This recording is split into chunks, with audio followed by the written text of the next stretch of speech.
Este junto se va a cabo en inglés, pero contamos con servicio de traducción. Si alguien gusta hacer un comentario público o recibir explicaciones en español, por favor, indique su necesidad. All right, well, now we're going to work through the agenda. Board, are there any proposed changes or modifications? All right, hearing none, we'll move on to the consent agenda. The items on the consent agenda were sent to the board and posted online last week. The board has had the opportunity to review the materials and ask the superintendent any questions they have about any items on the consent agenda. The consent agenda for this meeting includes the minutes for the 5/26/26 regular board meeting, vouchers and payroll, personnel report, contracts, field trips, and the 2026-27 fee and facility rate schedule. Do I have a motion to approve the consent agenda? Move to approve the consent agenda as presented. Second. All right, has been moved by Julie and seconded by Mark. Any discussion? All right, do I have, all in favor of adopting the consent agenda as presented, say aye. Aye. Any opposed? All right, motion carries. That gets us to bright spots. Dr. Gallagher? Excellent. Thank you, President Jackson. The Wenatchee School District Spotlight at each board meeting gives the school board of directors and I an opportunity to highlight a celebration in the district and honor the great work and educational experiences that are happening throughout the district. Tonight we have two.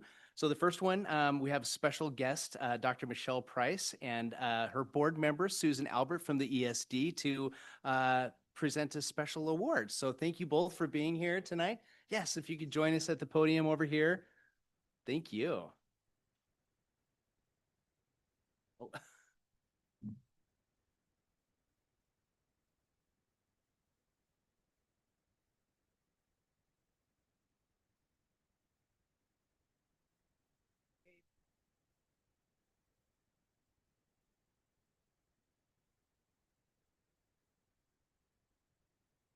Our retirees. We're here from the Educational Service District to really recognize the fabulous school board that you have. This is the regional, we're okay?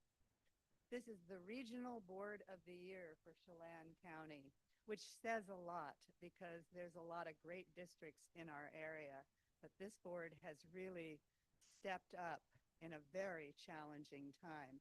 And there's been so much that this board has done that I really want to read the different areas where you can be so proud of the work that your board has done, your leadership team, your staff, and your community parents to make the board really a successful, wonderful board. So over the past 4 years, the Wenatchee School District has faced formidable financial hurdles driven by declining student enrollment, inflationary costs outpacing state funding, and the fear of losing federal dollars. Navigating these challenges required a monumental effort with the board of directors, the superintendent, and the district leadership openly acknowledging that this heavy budget reduction process had been deeply challenging for every single staff member, our stakeholders, and our system. However, through strong collaboration and a steadfast commitment to foundational guiding principles, district leadership transformed a daunting task into a highly effective, transparent, and successful process. The scope of the challenge: the district was forced to engage in significant heavy lifting to balance the budget over a multi-year period.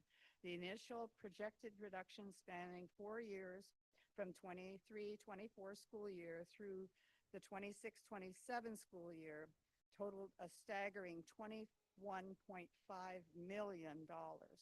For the 26-27 school year alone, the district originally faced a $5.4 million deficit, comprising $2.5 million shortfall in basic education allocation and a $2.9 million loss in federal funding, which was restored in early February.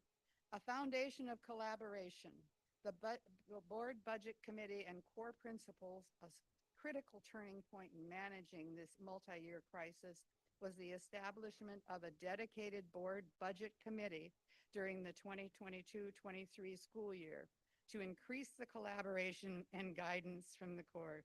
This collaborative framework is still evident in the district's current operations with board budget committees meetings continuing to serve as a vital milestone for decision-making and gathering input during the November, December planning phases.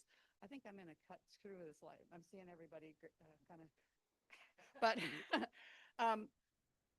one of the things, the commitment to transparency has really been evident with this board. And it also, and the successful turnaround of the direction of, and the focus on the future. And it really focused in on what was good for students. They made this significant shift toward pathways for success for all students. And they had a pivot to growth in the climate of enrollment decline. And they started researching different ways they could find pathways, not only for transition past high school, but also pathways for students within their K-12 experience. This is a remarkable kind of thing for a community like this to pull together, and you can thank your board for being the leader in creating this with the support of all of you, because you can tell by just who's showing up tonight, this has been an all of you, but it took the leadership of your board to pull this together. So we want to again thank you for being that stellar school board. Congratulations. Thank you very much. We appreciate it.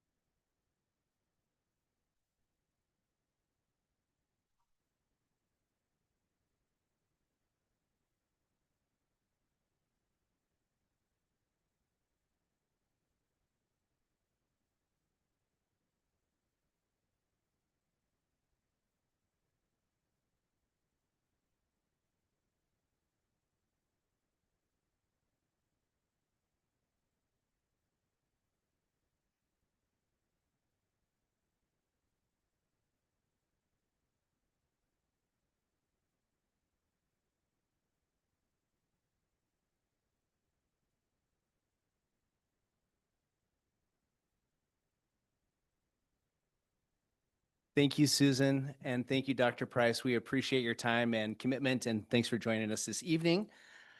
We are moving on to the second part of our Wenatchee School District Spotlight, and this is our retirement celebration. So tonight is the night that we celebrate our staff who have diligently worked to support our students, staff, families through their work and their passion.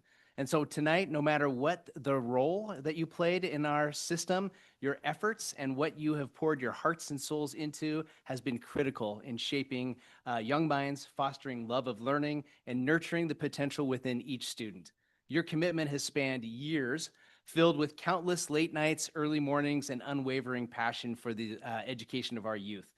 The impact you've made goes far beyond the classroom and the building walls.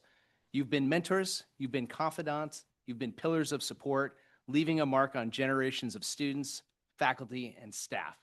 Your legacy will continue to inspire as we strive to carry on the torch that you've so brightly lit. So we celebrate your well-earned retirement and wish you all the joy and fulfillment in this exciting new chapter. May it be filled with adventures, cherished moments, and continued satisfaction of a life dedicated to making a difference. We have quite a few amazing people to celebrate this evening. And so to expedite the process, we have a list of retirees and presenters. So as we're going through this process, if you're a presenter, if you can be at the ready, that would be great. And you can call up your retiree once you get to that podium. And retirees, please, I think Kelly is poised to help out, but we have your Wenatchee School District retirement gift, the clock. And it's there for you, so you can grab that once you've left the podium. And let's get this thing started. I think we're all excited to get started. I would first like to call Connie Strawn up to the podium here. Connie, thanks for being here. Retired Principal Connie Strawn. First of all, I want to say hi, Madeline. Alfonso Lopez, come on up. All right.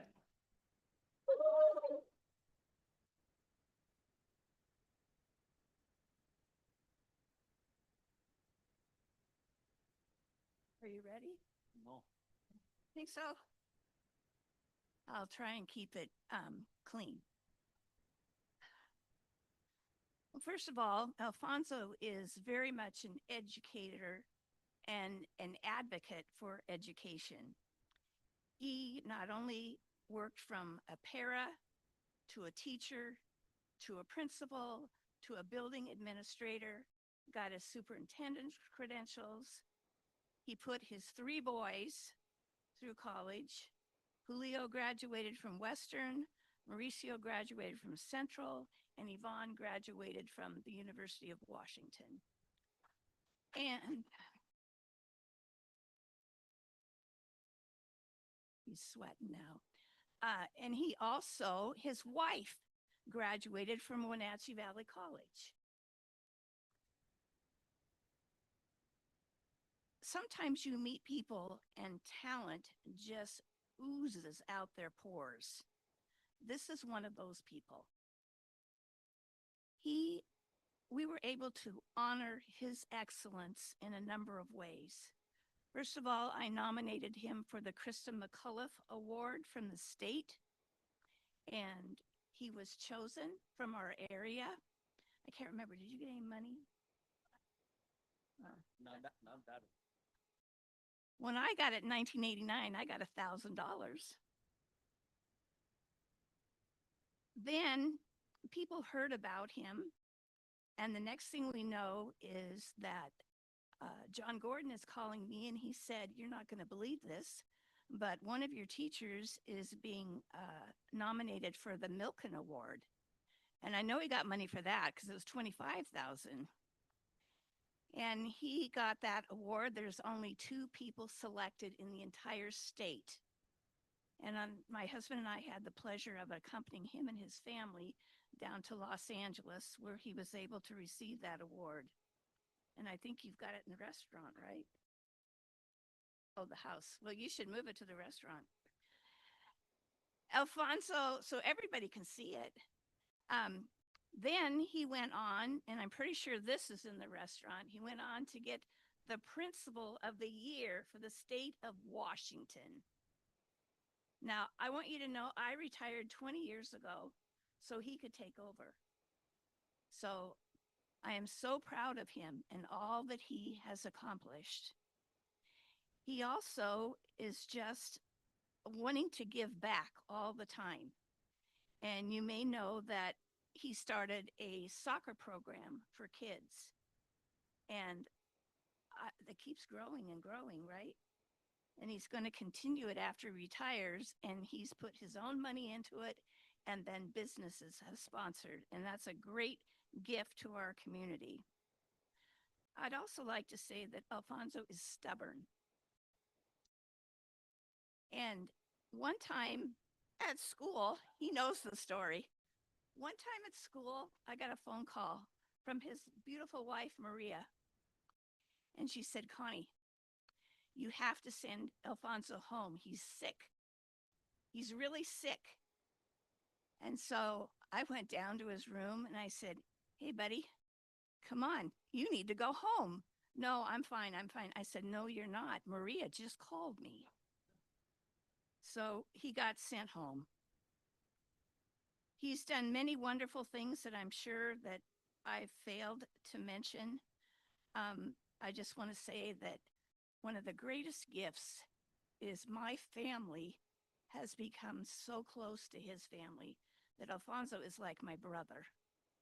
And my husband and I are surrogate grandkids to his 3 boys. So it's been a real pleasure. Who's clapping?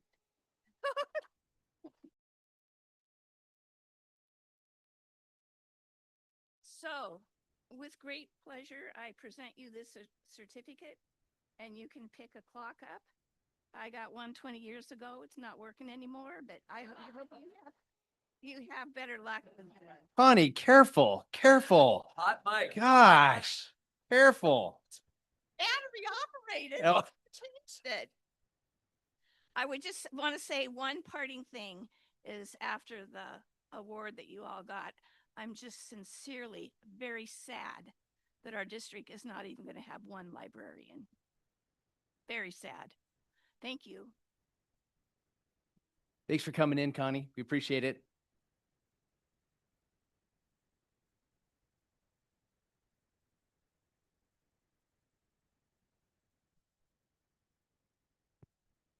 Excellent. Is this okay? Still on. Thanks, Connie. Thanks for sharing your time with us. We appreciate it. So the next one this will be Tim Shepard. We need Tim to come up here. So Tim, come on up, my friend. All right. And so we have also brought in a blast from Tim's past, as we have brought in a blast from Alfonso's past. And so Madeline Minks is with us, and she is the former principal of Lincoln Elementary and has some words to share. And we're excited to have this. So Madeline, can you give us a little sound check to make sure we can hear you? Can you say something? Oh. Is it working? Oh, it's working. Great. Okay, I'm going to let you take over from here. Is that okay? Sure. Okay, wonderful.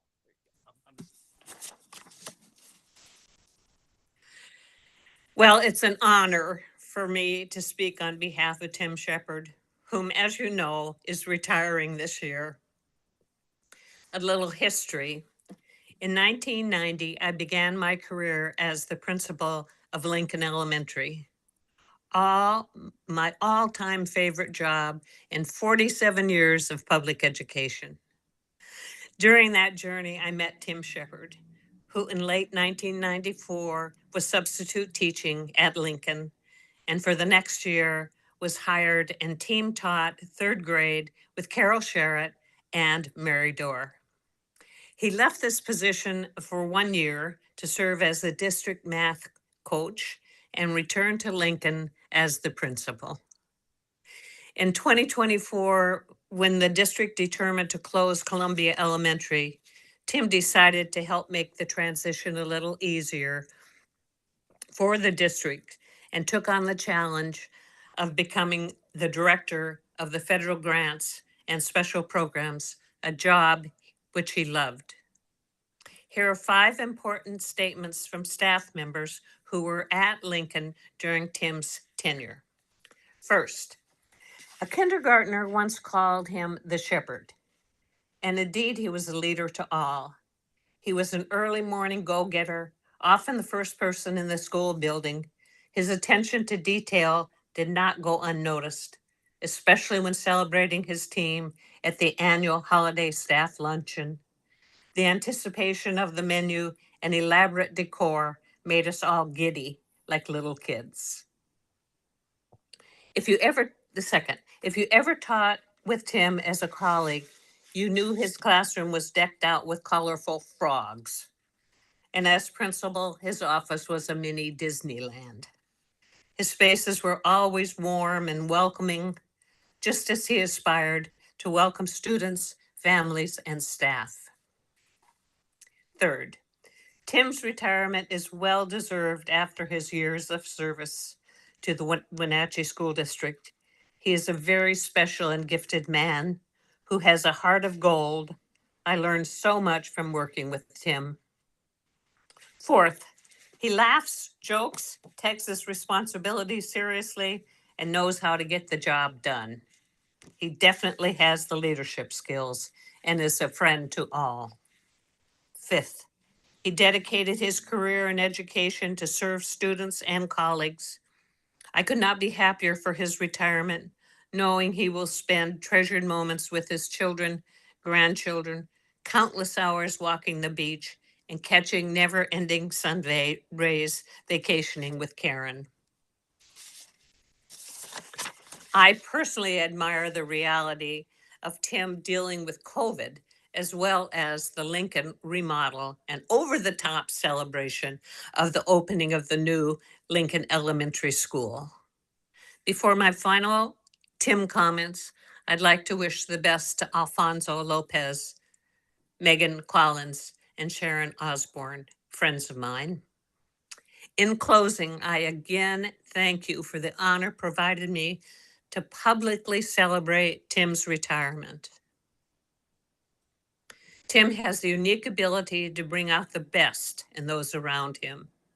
His successes will follow him into retirement. Thank you so much, Tim, for all you have done. Love you, Madeline.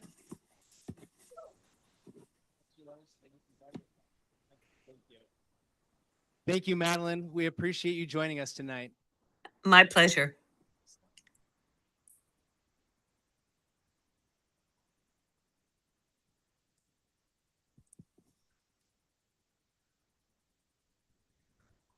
Good evening, everybody. How's it going tonight? I'll try to make this quick. There's 25 people to get through here, and I know I can ramble on when I get a microphone, so I'll do my best. First of all, there's a lot of folks in this audience who have been a mentor to me, colleague, friend, and helped me through. So I appreciate all of you that are sailing off into the sunset, and then there's many teachers out here that have been teachers of my own children, and really appreciate all that you've done for the 3 Stuber children. All right, we are starting off with Esther Covarrubias. Come on down, Esther.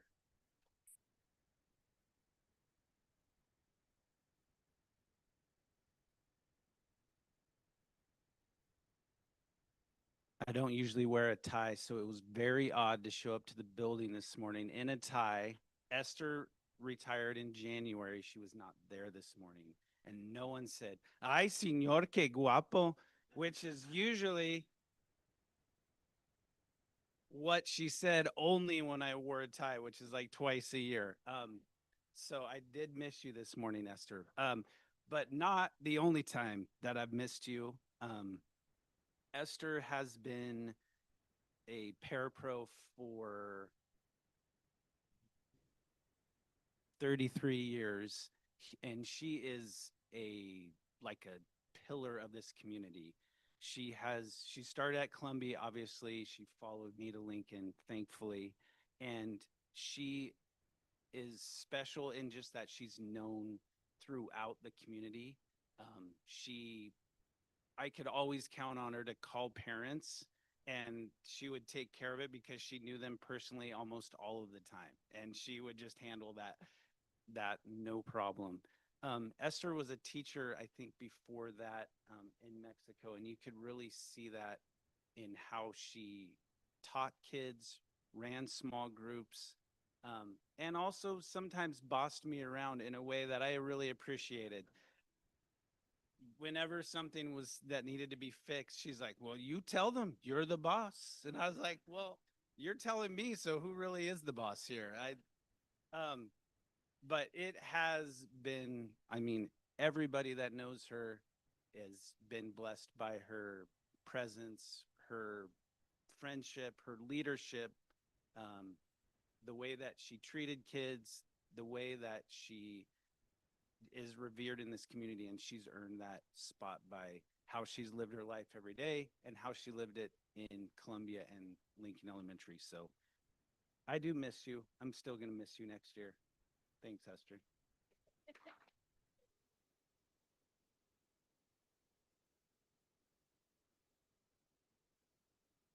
All right, Becky Duvall. Did I see you? Oh, hi, Becky.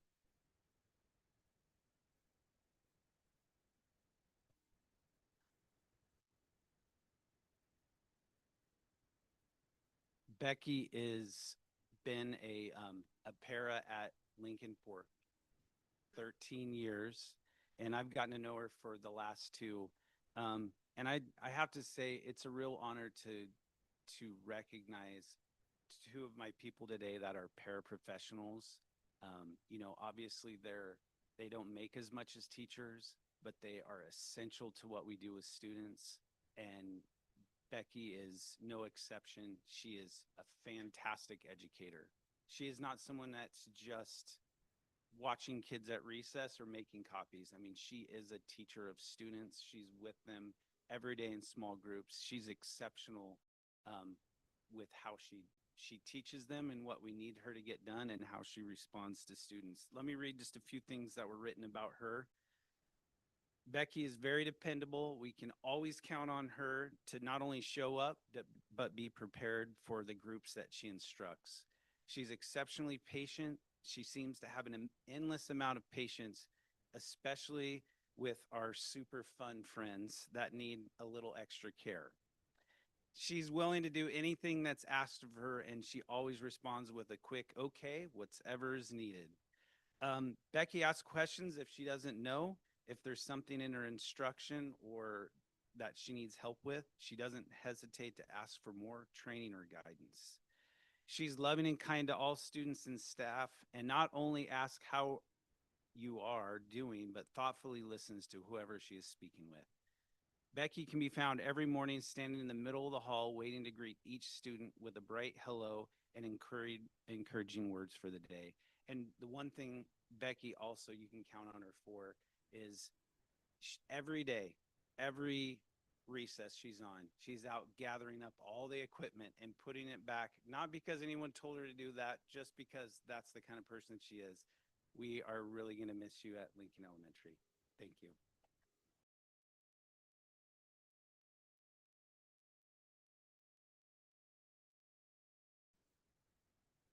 Sharon Osborne, come on down.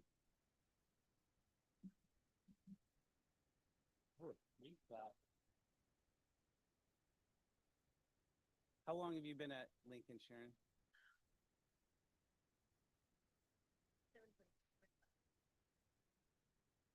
Am I supposed to add those together? Or okay, 27, 26, or 25 years. Sharon has been at Lincoln. Sharon is the kind of staff member that everybody in the building loves. Everybody in the building wants to be their mom or grandma, depending on how old you are. She's the person that everybody wants to have fashion style like and shoes like. And I don't want to go too far off script. I should probably read the stuff they wrote about you, but I have some other stories about you too. Sharon has worked at Lincoln Elementary for 20 years as an intervention specialist. She is an exceptionally relational human being with a huge heart for others and a gift for making people feel special. You would be hard pressed to find a staff member or student at Lincoln who doesn't feel that they have a special connection with Sharon. What is best for students is always Sharon's number one priority, and her heart for students can be seen daily as she interacts with students in her group and as she makes special stops into classrooms to check in on students and as she tirelessly makes adjustments to her lessons to better meet their needs. You can daily witness students from across the building stopping Sharon in the halls to give a hug, share a story, or offer a sweet note or a gift for her. Sharon will be greatly missed at Lincoln. Don't clap yet, because last anecdote, the first time I got to watch Sharon teach as her evaluator a couple years ago, she was in a small group. She's always teaching, our students that need the most support in learning how to read, usually on the younger side of the scale. And so she's sitting there at the reading group and they're doing their work, and constantly throughout the lesson, she's like, oh, perfect. Give yourself 3 points. Oh, great job. 4 points for you. Oh, excellent. 1 point. Oh, I saw you do that. 1 point. And I get to the end of the lesson, I'm like, Sharon, do all those points add up to a gift or a ticket or something? She's like, no, they don't know. They think they're amazing. And I was like, 1,000 points, Sharon. Nice job. So since then, we've been awarding each other points for when we do a good job. I implemented a system where I actually take points away from Sharon if I think she's not doing a good job. That's just me. I added that part on later, but Sharon is, she is truly a joy to work with. Everybody feels the same way. And if you know her, you would too. So thank you for all you've done for Wenatchee.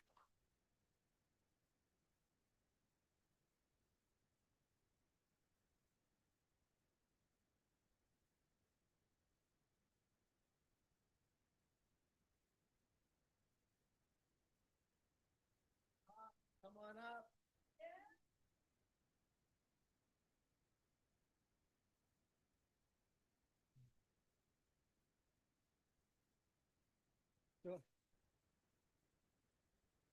We bring our own fan club here at Mission View.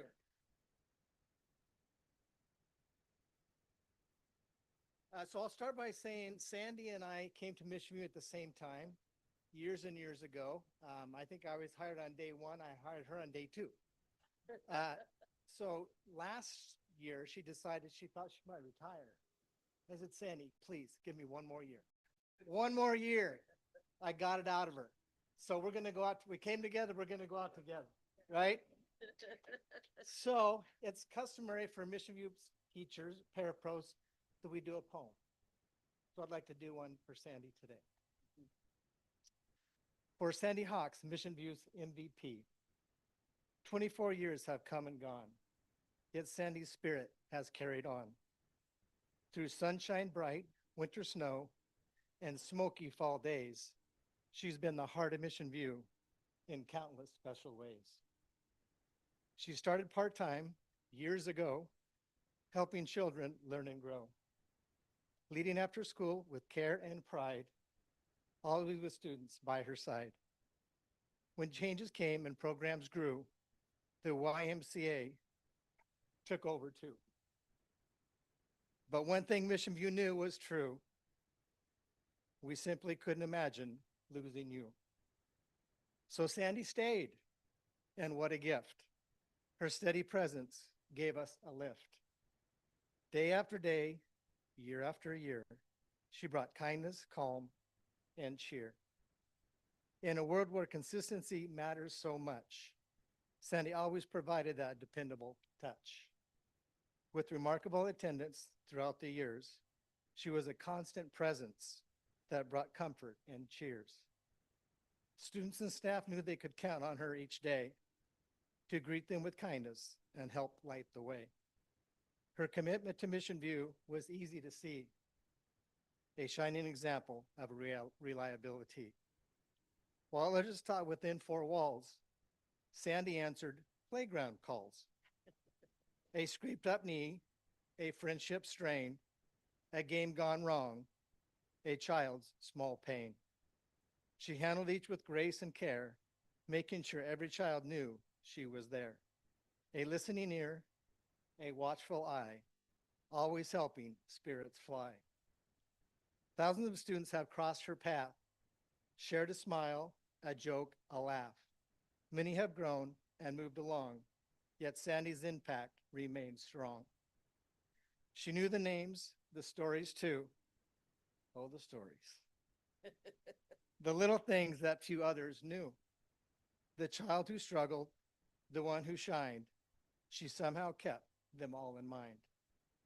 For 24 years, she stood the test, doing her job and giving her best. Just seeking praise or fame, never seeking praise or fame, just showing up and doing the same.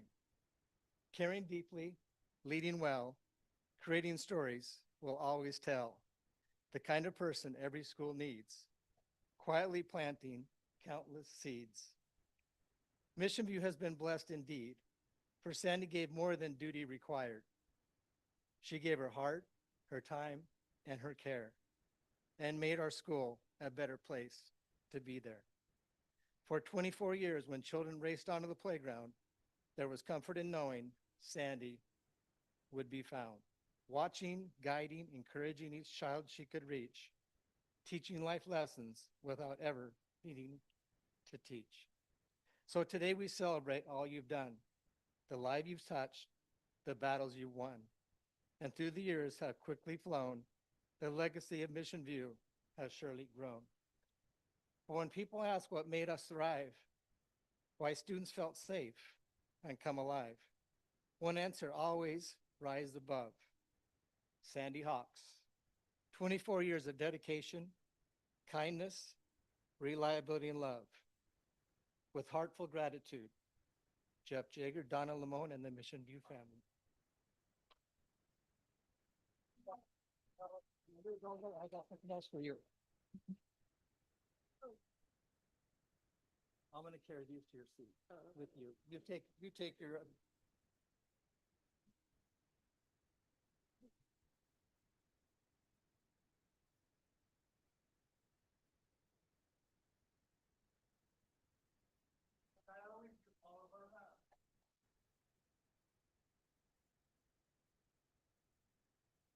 Look at that. Amy is always keeping me on track. She didn't even wait for me to call. Real, qu- yeah, real quick before I start, I did want to say a couple things just about all the retirees. So it's such Wenatchee's such a small community. I have my favorite teacher over here, Doug Merrill, who's retiring, made a huge impact on me in high school. Jeff Jager hired me at the age of 23. First job at Mission View, 15 years. Let's see. Jennifer Henderson. Where's Jennifer? Jennifer, I remember being a brand new teacher and you sitting down and helping me with all my financial stuff. You all make a difference too. And Karen Walters as well. My question that I wasn't sure how I was going to answer this question when I became a principal was budgets. And she helped me. She helped me a lot. Pete, you were right. There's people ready to help. And then Tim and Alfonso, your leadership and your mentorship, that's meant a lot through the years as well. So thank you. All right, so here we go. This Amy. Today we celebrate a career, a legacy, and most importantly, a person who has helped shape John Newberry from the very beginning. Amy started at John Newberry in 1993, the very first year the school opened. Think about that for a moment. Amy has been part of the story of John Newberry since day one. And in a way, so have I. I started at John Newberry in 1993 too, just from a different perspective. As a student, there is something really special about that connection. While Amy was helping build the foundation of the school as a teacher, I was one of the students growing up there. And somehow life brought us back together years later to lead the school side by side. Funny how things come full circle. Except for a brief time serving as instructional coach at Washington Elementary, Amy spent nearly her entire career at Newberry, serving generations of students, families, and staff with kindness, positivity, and unwavering care. Then came our chapter together.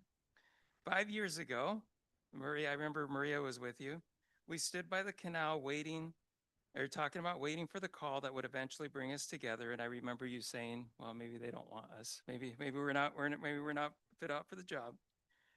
Neither of us could have imagined what leadership together would look like. And then we stepped in at one of the strangest times in education. Schools were still trying to remember what normal even looked like after COVID. Students were relearning how to be in school. Staff were rebuilding relationships. And somehow Amy stepped into leadership at a time when she barely knew many of the students and immediately found herself navigating what I can only describe as peak elementary chaos. There were the TikTok challenges, the mysterious case of the missing soap dispensers, toilet paper ending up in places no one could explain, and moments where we looked at each other thinking, are we seriously dealing with this right now? But through it all, Amy stayed steady, positive, calm, practical. When challenges came up, she focused on solutions. When people needed support, she showed up. That's who Amy is. As people reflected on Amy's impact, a few things came up again and again. Her positivity, her kindness, and her encouragement. And of course, Friday chocolate. Apparently, staff morale may have been partially funded by chocolate. People talked about greetings that brightened hard mornings, the listening ear during difficult days, and the way Amy made both staff and students feel seen, supported, and cared for. And that matters, because leadership isn't just about solving problems, it's about helping people feel supported enough to do hard things. Amy, you did that. You helped create a place where people felt safe, valued, and cared for, and somehow even in difficult moments, you brought optimism, humor, and heart to this work. I want to say something personal. You are no stranger to adversity, and I have always appreciated your steady partnership through every challenge we have faced. This truly has been a team effort. And I'm grateful for the care that you have demonstrated for students and staff. Over the last years, especially during some incredibly challenging times in education, you brought steadiness, humor, heart when people needed it most. You always gave more than people saw. When I think back to standing by the canal years ago, waiting for that call, I never would have imagined what our journey would become.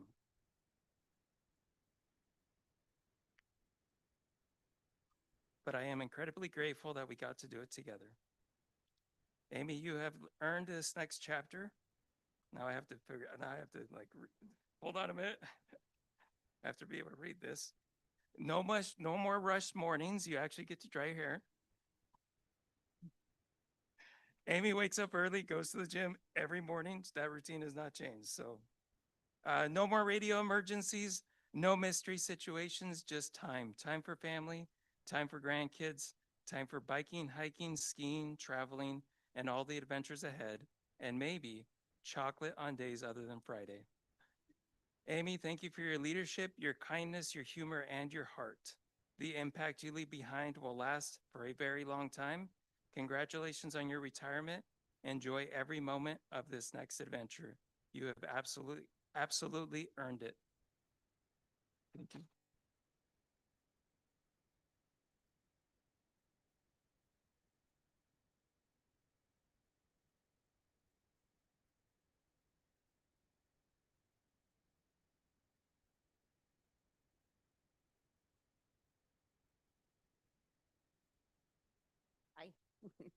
Tonight, it is my privilege to honor a cornerstone in our district's community, our phenomenal middle school librarian, Sandra Lancaster, who is retiring after an extraordinary career in education. To give you an idea of Sandra's impact, she has been a guiding light for our students for over 3 decades. She spent 13 years at Orchard Middle School, followed by 15 incredible years. You started at Orchard. Okay, 13 years at Foothills. No, I'm gonna get it right. 13 years at Foothills Middle School, followed by 15 incredible years at Pioneer. And because Sandra is the ultimate team player, when district budget cuts hit 3 years ago, she did not flinch. She stepped up and split her time across all 3 of our middle schools, Pioneer, Orchard, and Foothills. For the past 3 years, Sandra has basically been our district's middle school literacy superhero, flying between schools to make sure our students always had a champion for reading. And what a champion she has been. In a world where it feels like teenagers are completely consumed by screens, Sandra did the impossible. She built a space where middle school students actually want to put their phones down. Walk into Sandra's library before school or during lunch, and you will not see a room of silent, isolated kids staring at their devices. You will see a packed room full of laughter, conversation, and wonder. Sandra has gone above and beyond to curate a collection of high-interest books. She has created a special and cozy oasis with couches where kids can completely get lost in a book. But Sandra also knew that a library could be a community center. Over the years, she has purchased countless board games. And because of her, our libraries are places where you will see middle school students intensely locked into games of chess, laughing over Uno, or playing Guess Who with their friends. She turned the library into an absolute hub and heart of our schools, an inclusive, safe, and beautiful haven for every student. On top of managing 3 libraries, thousands of books, and everything else that goes along with being a librarian, Sandra also coordinated annual book fairs to get more books into the homes of our students. Sandra, you leave behind a profound legacy. You gave our students a sanctuary, a love for reading, and a place to just be kids. We hope you cherish every moment of extra time you now get to spend with your family, including the 2 children you are so justly proud of. Thank you, Sandra, for 31 years of making our schools a brighter, kinder, and wiser place. Congratulations. sorry I got the school wrong.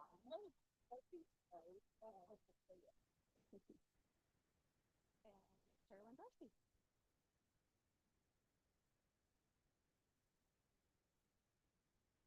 Tonight, I also have the honor of celebrating someone who is a pillar of the Pioneer Middle School community. And after 27 phenomenal years of dedication, inspiration, and just a tiny bit of barnyard chaos, Carolyn Darcy is retiring. When some people look ahead to their final year before retirement, they talk about easing into it. The coast might get a little more clear. They might start to pack up their desks early or start mentally packing for vacation. Not Carolyn. On top of teaching just this year alone, Carolyn coached soccer. She led a technology student association club, and she just single-handedly coordinated a field trip to Seattle for our entire 8th grade class. Yeah, it was big. But that tireless energy is exactly who Carolyn is. For a quarter of a century, she has been an integral part of our science department. She didn't just teach science from a textbook, she brought it to life. She is the reason hundreds of students have stared in awe through a telescope at the night sky or prepared projects for a science fair. And of course, we cannot talk about Mrs. Darcy's classroom without mentioning her famous co-teachers. Every year, Carolyn brought the miracle of life directly to our hallways by hatching and raising baby chickens in her classroom. She taught our students to be curious, gentle, and observant. Beyond the clubs and sports, the trips, and the poultry, what we will miss most is Carolyn's heart. Her colleagues know her as a beacon of kindness, a source of unshakable energy, and someone who is quite simply makes coming to work fun. Carolyn, you have left an indelible mark on Pioneer Middle School. You have shaped generations of thinkers, dreamers, and doers. As you step into this next chapter, we wish you nothing but the absolute best. We know you won't actually be slowing down because you have a beautiful family, and we are, especially your children and your grandchildren, who are about to get a full dose of your incredible energy and love. Thank you for 27 years of irreplaceable service, laughter, and dedication. Congratulations on your retirement.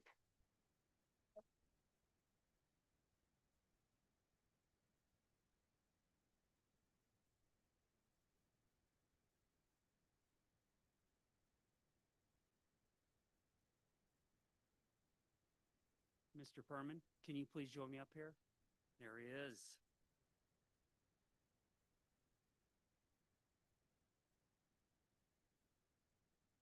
So tonight we reach a true milestone moment for Pioneer Middle School as we celebrate the retirement of a legendary educator who has spent an astounding 33 years in our classrooms, Mr. Jeff Perman.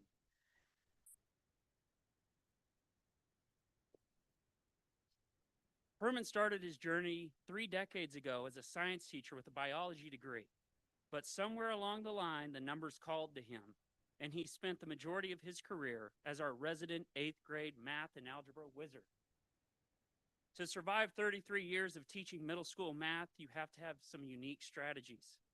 Every class period for Perman started not with a lecture, but a question of the day, a complex puzzle or riddle designed to jumpstart critical thinking, spark debate, and prove to students that problem solving could actually be fun. And Perman's dedication to deep learning paid off immensely. Perman is one of the most frequently visited teachers by former students returning to Pioneer. They come back because they realize once they hit high school and college, just how rock solid the mathematical foundation was that Perman gave them. In fact, just this year, a former student who's entering a doctoral program for physical therapy remarked that as she navigates complex high-level graduate math, she still thinks back to exactly how Mr. Perman explained those concepts to her in middle school. This is the definition of a lasting legacy. To his colleagues, Perman is the epitome of kindness and loyalty. But don't let that serious math teacher persona fool you. Perman is an absolute first-rate sport. He is willingly participating in school TikToks, staff dances, and this past November, he grew out his beard for a full month just so the student body could vote on how he would shave it. And let's just say the resulting facial hair required a lot of confidence, but Mr. Perman rocked it. Perman, as you prepare to trade the classroom for the great outdoors, we know your retirement is going to be anything but quiet. We are certain you will be filling your passport with new, unique destinations, conquering remarkable hikes, and finding new peaks to climb. Thank you for 33 years of unwavering loyalty, incredible music, critical thinking, and for truly shaping the minds of our community. Congratulations, Mr. Perman. Thank you.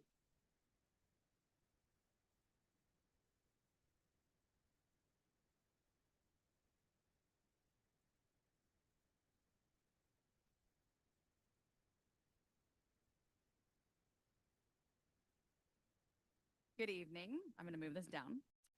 I am super excited to be up here and celebrate Caroline. I've got a little piece here for you. I'm here tonight for a bittersweet reason, to celebrate the incredible, irreplaceable Caroline Lake as she closes her classroom door for the final time and steps into a well-deserved retirement. 20 years, 2 decades at Washington Elementary. To put that into perspective, Caroline has been there longer than smartphones, longer than YouTube, and definitely longer than our current second grade parents, and maybe even some of their parents. She is practically a foundational pillar of this school, of the new Washington and the old Washington. She's worked throughout the Wenatchee School District. She spent 10 years at Columbia, a year at Lincoln as well, and 1 year as a literacy coach for the district. Thank heaven she came back.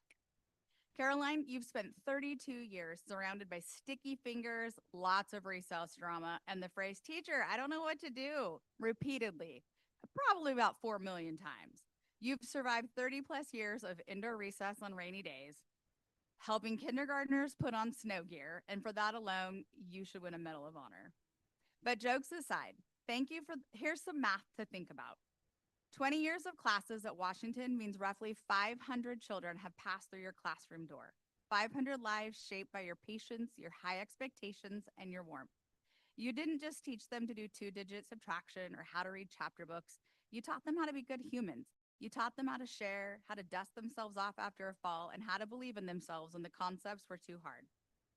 There are adults walking around out here today, accountants, nurses, parents, and maybe even some teachers who look back at their time at Washington and remember Mrs. Lake as the person who made them love school.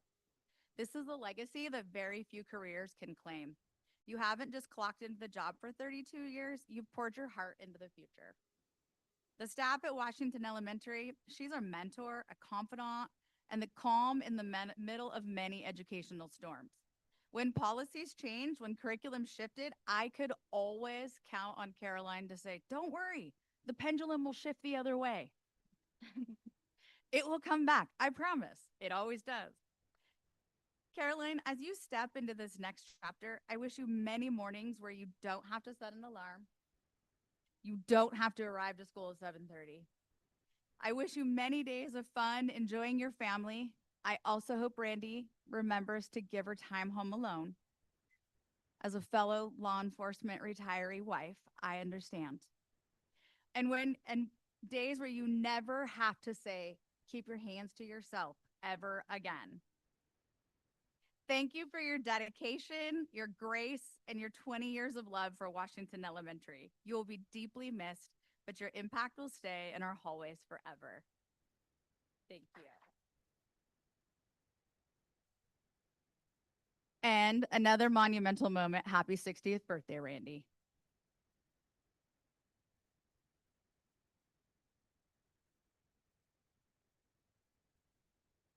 I have the honor and the privilege tonight to speak on behalf of the district and Sunny Slope Elementary about 2 powerful women, the first of which is Katie Stephanitis.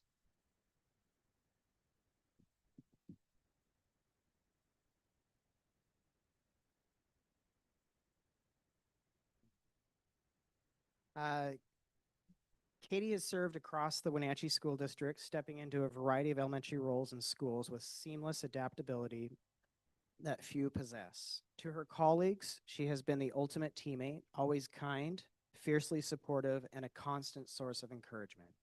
She approaches every challenge with an unmistakable blend of grace and integrity, setting a standard of excellence and professionalism. Katie has brought a calm, reassuring presence to our school community. Parents have long admired Katie for her extraordinary leadership and mentorship over their children, trusting her to guide and challenge her kids through our highly capable program at Sunny Slope Elementary. Katie doesn't just teach lessons, she nurtures character, leaving an indelible mark on our community. To say she will be badly missed is a profound understatement. Our school and district will simply not be the same without her warmth and dedication. Katie, thank you for your years of service, selfless service, and congratulations on a well-deserved retirement. Please adventure well to show the rest of us how retirement is done right.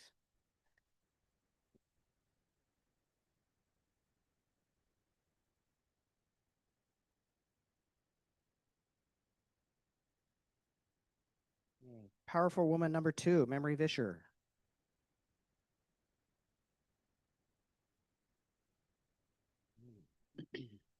Memory has served our community across various grade levels in the Wenatchee School District, most notably at the Valley Academy of Learning and Sunny Slope Elementary. Memory has been the embodiment of grace, wisdom, and unwavering integrity. In the classroom, she possesses a rare and beautiful gift, the ability to provide a deep sense of stability and calm, even to our most challenging students. Where others might see obstacles, Memory brings solutions through a patient, grounding presence, ensuring that every child who steps through her door feels safe, valued, and capable of success. Beyond her profound impact on students, Memory has been an invaluable blessing to our school community. Her teammates consistently describe her as remarkably kind and a wonderful collaborator, someone who effortlessly lifts others up and strengthens the entire school community, both inside and outside her classroom walls. As Memory steps into a well-deserved retirement, she leaves behind a legacy of integrity and kindness. Thank you, Memory, for your exceptional service. We wish you the absolute best in your next chapter and hope you'll model it well for those of us who want to follow shortly.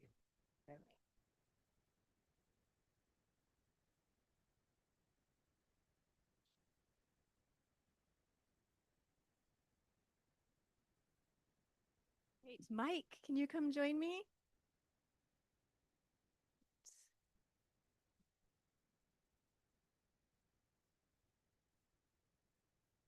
I get the honor to talk about Mike tonight. Mike is one of our parapros at our transition program. He's been with us for 3 years. And we also have the bonus, he came in kind of as a past parent. So he had a lot of great skills and knowledge before he started. He's kind of known as maybe a little bit of a gentle giant, if I can say that. So he brings a gentle, caring presence that helps both students and staff be their very best.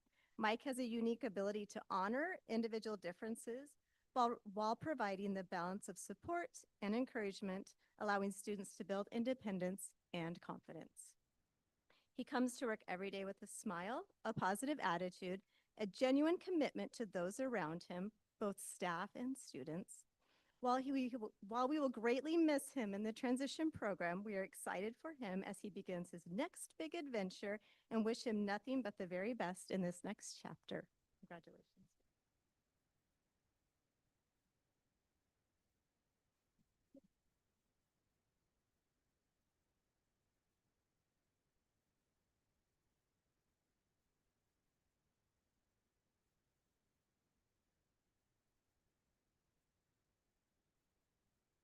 Hi, I'm here on behalf of Wenatchee High School, and we are here to celebrate Chrissy Payton. She gets to retire reluctantly by me, but she is known as the executive director of our music department.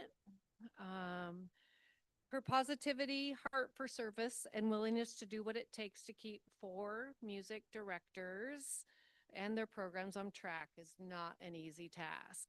Many of us would know it would take a village, yet you get it accomplished just by yourself. It's crazy. Thank you for 10 years of service and over 400 student musicians each year. outfitting them for uniforms, making sure they turn in the uniforms, making sure they have the permission slips. The list goes on. And Christy is always ready and willing to take on each student's conflicts and do it with grace. And we really appreciate that. Keeping that corner of Wenatchee High School buttoned up is not an easy task, and it does help the job of the principal with you around, and you are going to be missed. We really appreciate you, and we're happy that you get to spend more time serving our community in ways that you choose. Thank you.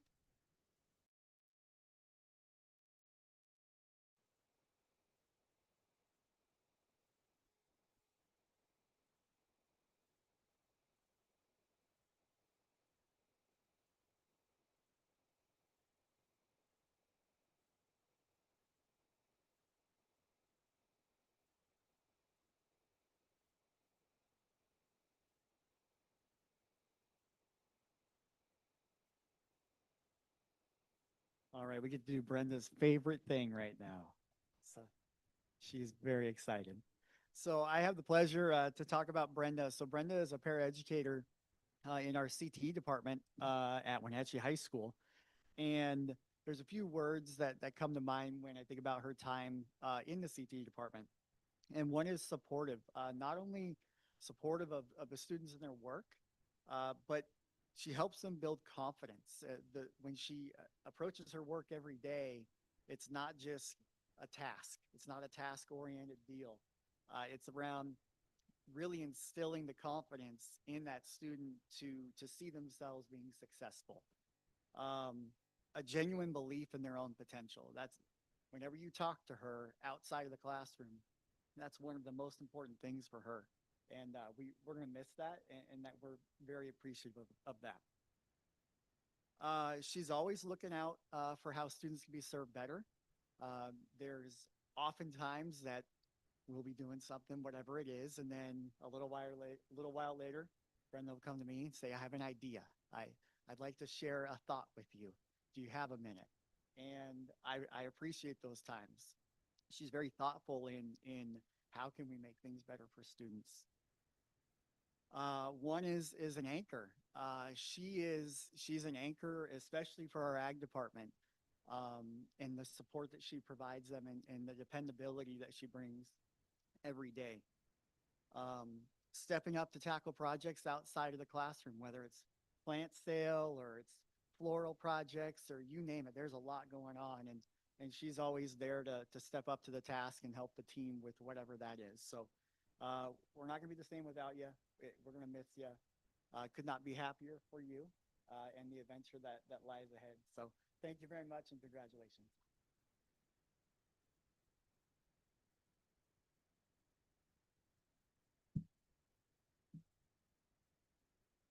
All right, next up, Dan Elwood.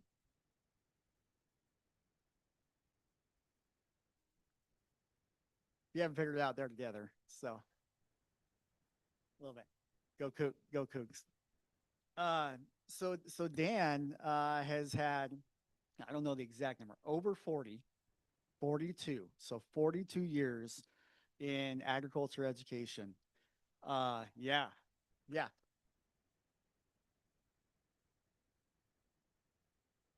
And that spans, whether that's in the shop or ag mechanics, welding, horticulture. And one of the things that Dan brings that we appreciate so much is he's an architect and a program builder. Like he thinks at that level of how can we create experiences for students to put them into positions to grow themselves and to see themselves as being a successful member of our community. And he has a huge heart. And I think, and yeah, so that's very much appreciated. And when I say that, he's never afraid to have a hard conversation, whether that's with a student or a parent or myself or whatever. But it comes from a place of love and him wanting to have a very powerful impact. And so we appreciate that. he's hardworking and dedicated, and he leads by example. So he's always there early. He's always there late. There's an enormous amount of work that goes into running the programs that he runs, and he leads by example in doing that. He's always looking out for others, whether that's his colleagues or just somebody else on the other side of the building, or just a thought that he has. It's how do I help the people around me? So that's going to be missed as well. So you have huge shoes to fill. I'm not sure that we'll do it, but we're going to try. But please have your phone on. So there we go. So thank you.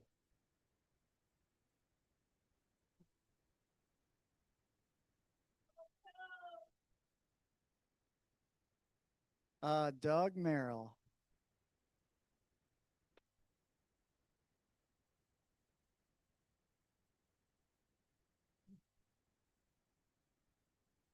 So what to say about Doug? Amazing things. I don't know if I can do it justice, but I'm gonna give it an attempt. Doug is full of wonder, and there's always big, incredible ideas that come from Doug, and that is whether that's adaptive play classes, world record marble runs, ski design class, or the latest one. Even though he's retiring, he's still dropping off ideas. So that's wonderful. Slot car racing class. So that sounds fun. So he's compassionate,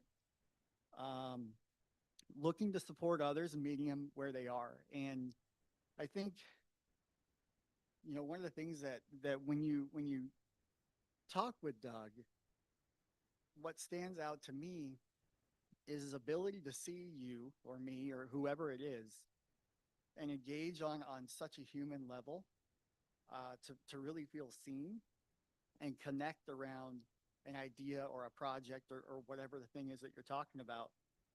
And he genuinely wants the best for you in every situation. And that's special.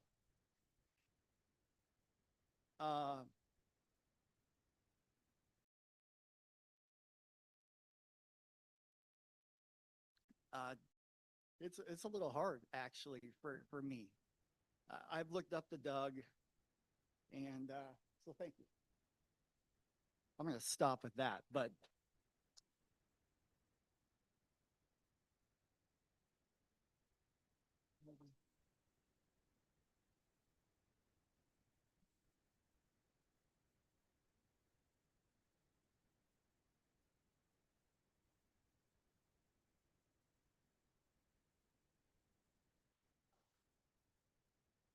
I know cabinet and board get nervous when I come up.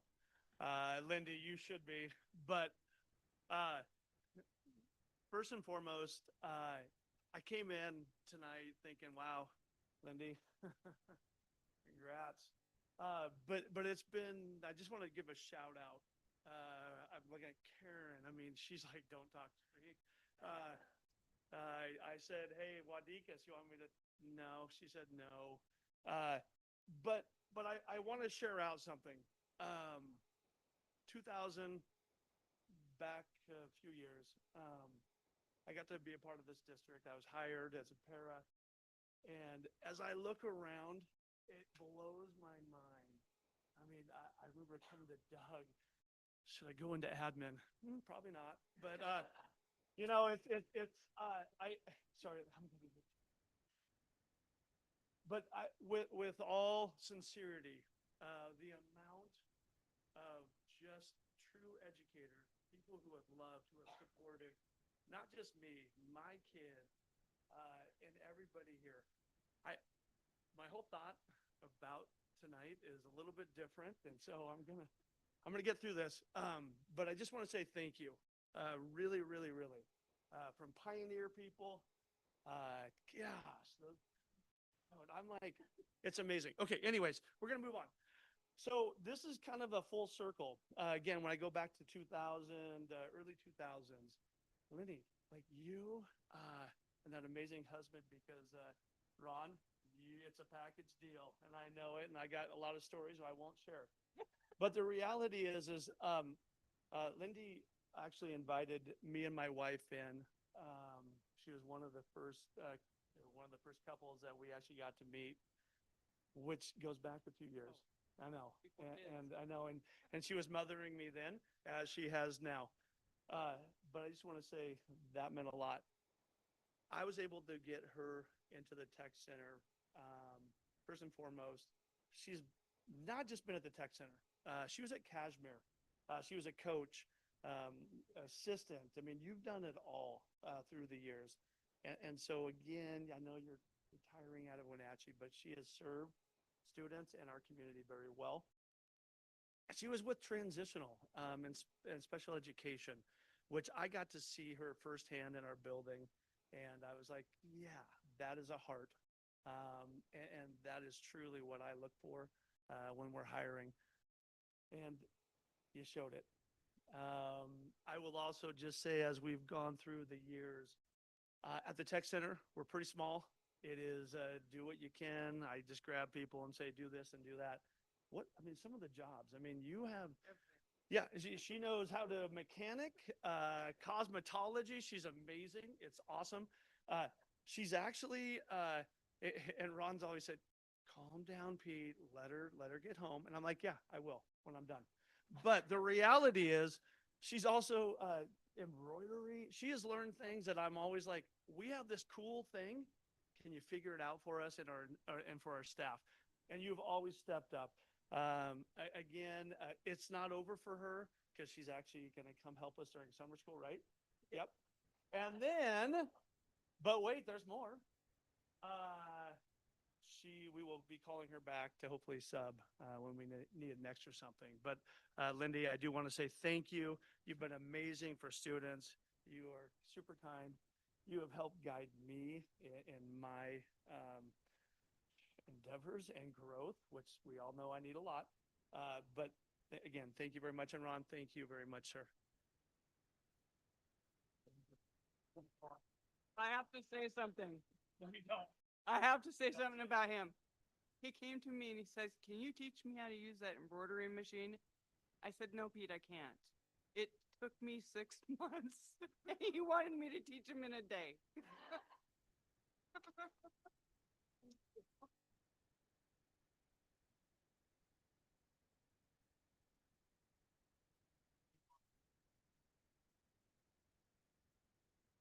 All right, Monica Christensen.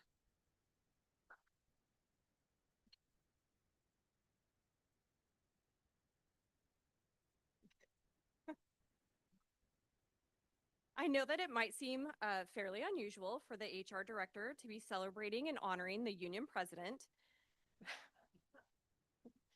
But over the last 7 years, Monica and I have worked really hard to build a relationship rooted in mutual respect and collaboration. The things I appreciate most about Monica is her high standard. She expects everyone to work hard and to do their job. She demands this of herself, of the teachers that she represents, and of the district. Because of this, we've been able to make decisions that genuinely serve the best interest of both our staff and of our district. While I've never had the pleasure of knowing Monica as a classroom teacher, I know she was hardworking. I know she was deeply passionate and always willing to think outside the box for her students. And I know this because it's exactly how she has operated as the union president. I've had the distinct pleasure of working alongside her to help grow our educators and watching her guide teachers to find creative, innovative ways to support the kiddos in their classroom, and it's truly something special. Monica and I both stepped into our current roles at the exact same time, so that was fun. And that was right before the world changed with COVID. While the pandemic was incredibly difficult time for everybody personally, it was an unprecedented challenge for those of us in education, which everybody here knows. Where most districts were forced to draft endless MOUs, we took a different approach. We sat down, shared our concerns, identified goals, and collaborated on how we were going to get through this together. The trust and partnership we forged during that time really set the tone for the working relationship moving forward. And honestly, it was only possible because of the person that Monica is.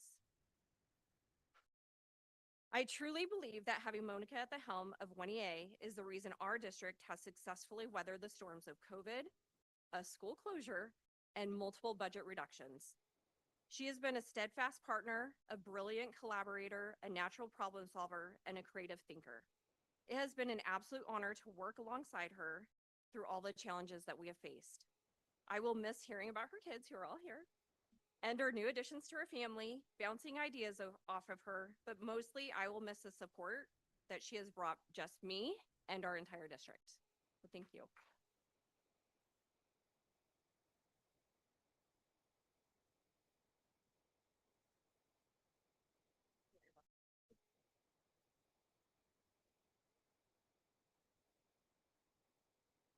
And I'm up again. Jennifer Henderson.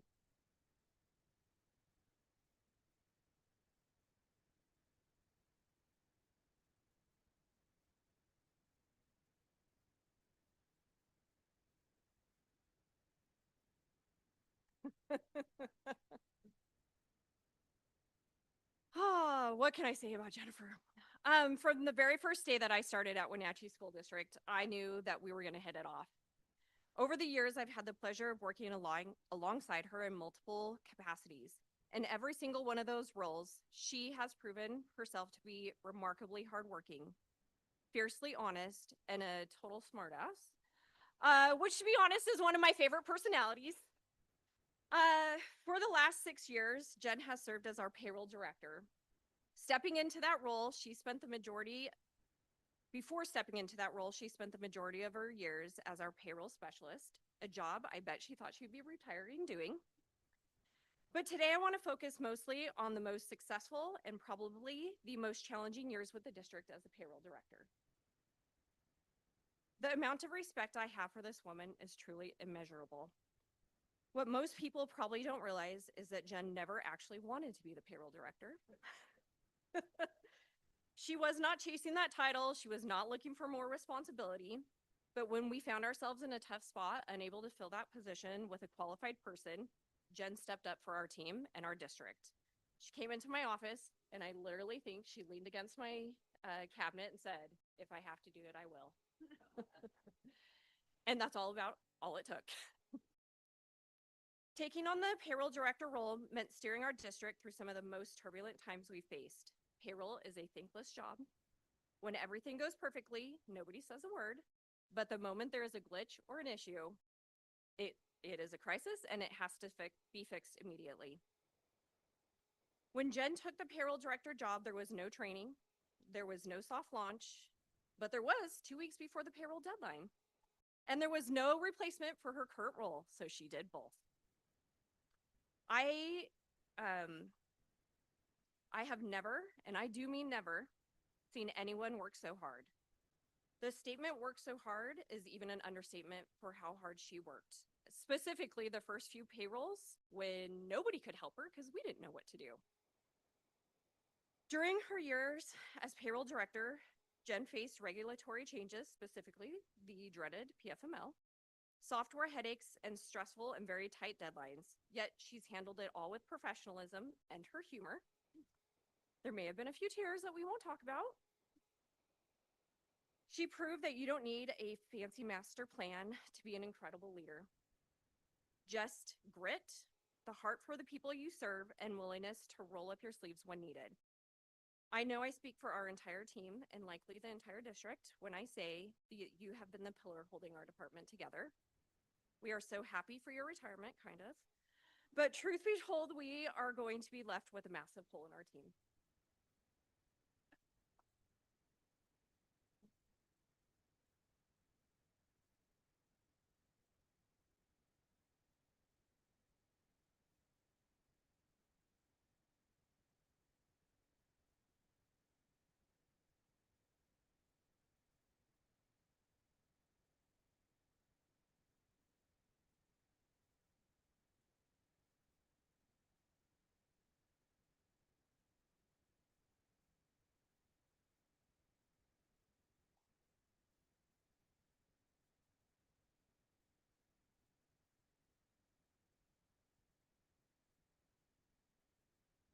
Well, there we were last fall in the district vault. For the reason I cannot remember, but there I was with Karen, myself, and the finance team, traversing the darkness, clearing out the cobwebs, lighting the way with our torches. And there we found it, the board minute archives.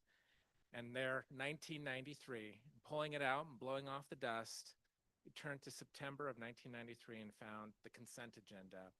And there in the personnel report, they had recommendations for new staff joining the district.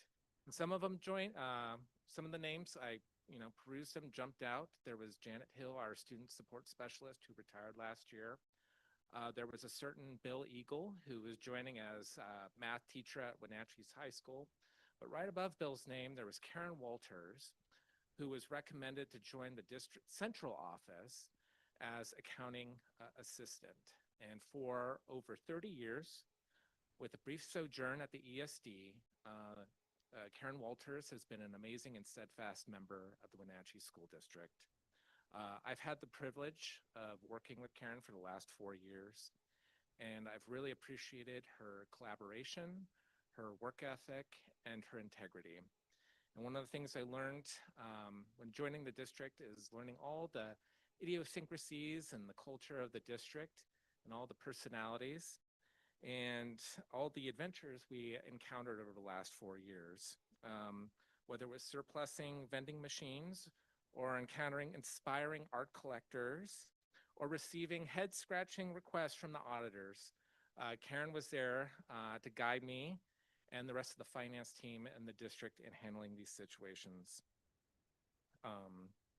One of the things I really appreciated too, working with Karen, she's a very collaborative person. I really appreciated her commitment to documentation. Even in the 21st century, it's all about having a paper trail when it comes to finance.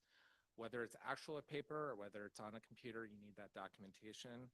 And she knew how to document, and that was always welcome. I also appreciated her historical perspective.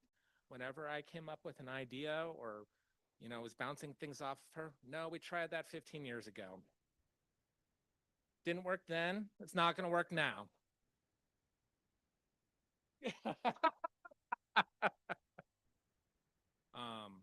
But overall, one of the things I have really appreciated with Karen, not only Karen, but also Marcia, who retired a couple years ago, and Denise Watson, is I really appreciated all of their experience and their support when I joined the district at the time with all multiple budget reductions.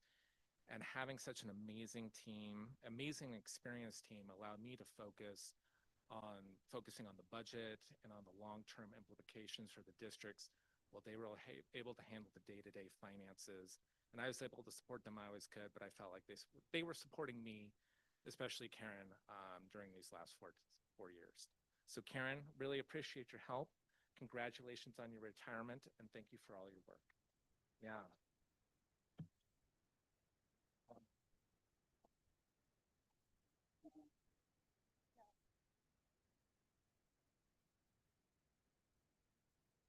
All right, Jeff, come on up here. Jeff Jager.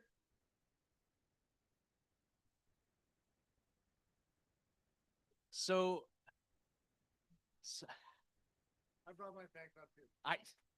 The Mission View fan club always follows, not far behind.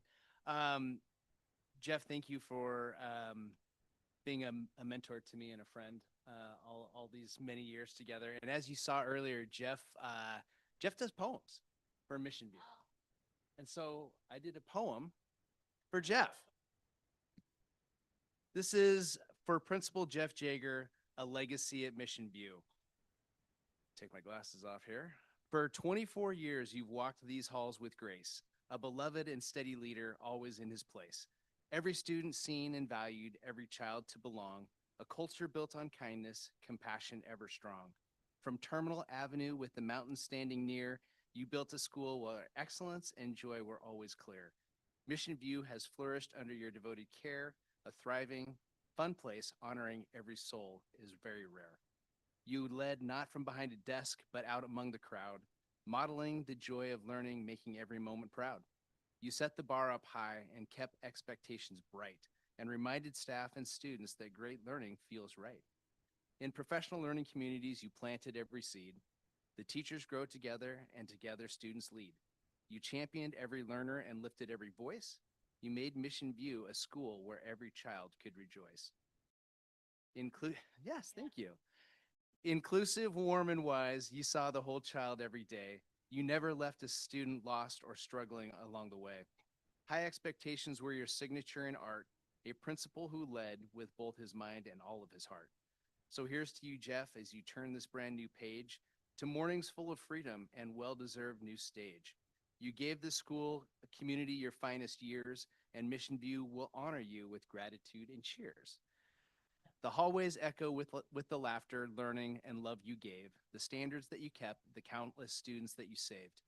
Thank you for the many years of leading every day. Your legacy at Mission View will never fade away. Thank you, Jeff.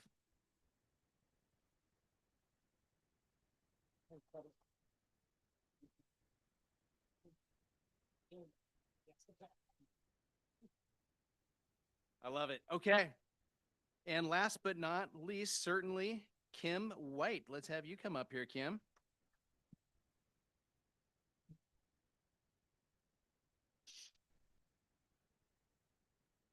So I'm going to say a few words, and then we have a special guest that will close us out tonight. So, Kim, I've had the privilege of knowing and working with you for the past 25 years in some capacity. 27? Yeah, okay, 27, sorry. She was leading Wenatchee High School as an office manager when I was a new teacher, and I was trying to work through the many things I needed to learn, such as travel requisitions, substitute plans, and just learning how to work the fax machine. Then we really got to know each other when I moved from the classroom into the assistant principal position there under Michelle Wadikas, who is here with us tonight. And all of us worked long hours to ensure that we were getting work done and providing for our students. And whether it was frosh success or pause time, we were doing the work. And it was during this time that Kim and I became really good friends. And then I left to go lead at Westside for 10 years. And it's just been a joy to come back over the last 5 years. We talk about things coming full circle. And Kim and I have been able to work together the last 5 years very closely, the last 3 years intimately as we work through our work together. Here's some things about Kim. She sets a high level of standard for herself and the work that she does. If you ever want to excel and succeed, have someone like Kim who does quality work to the highest standard and strives to make you and the district look good at all times. So thank you for that. We appreciate that. I need all the help I can get.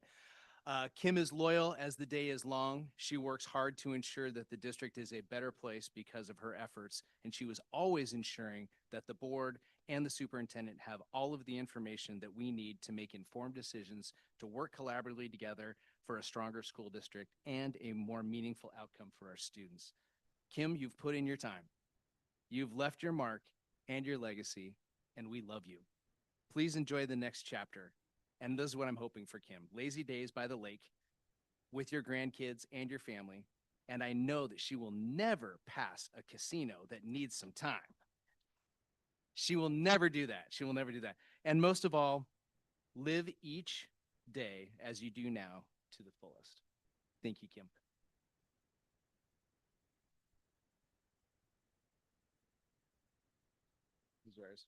And we have some special words from former Wenatchee High School principal Michelle Wadikas. Thank you. Don't say old. I appreciate Oh no! Oh no! Experience.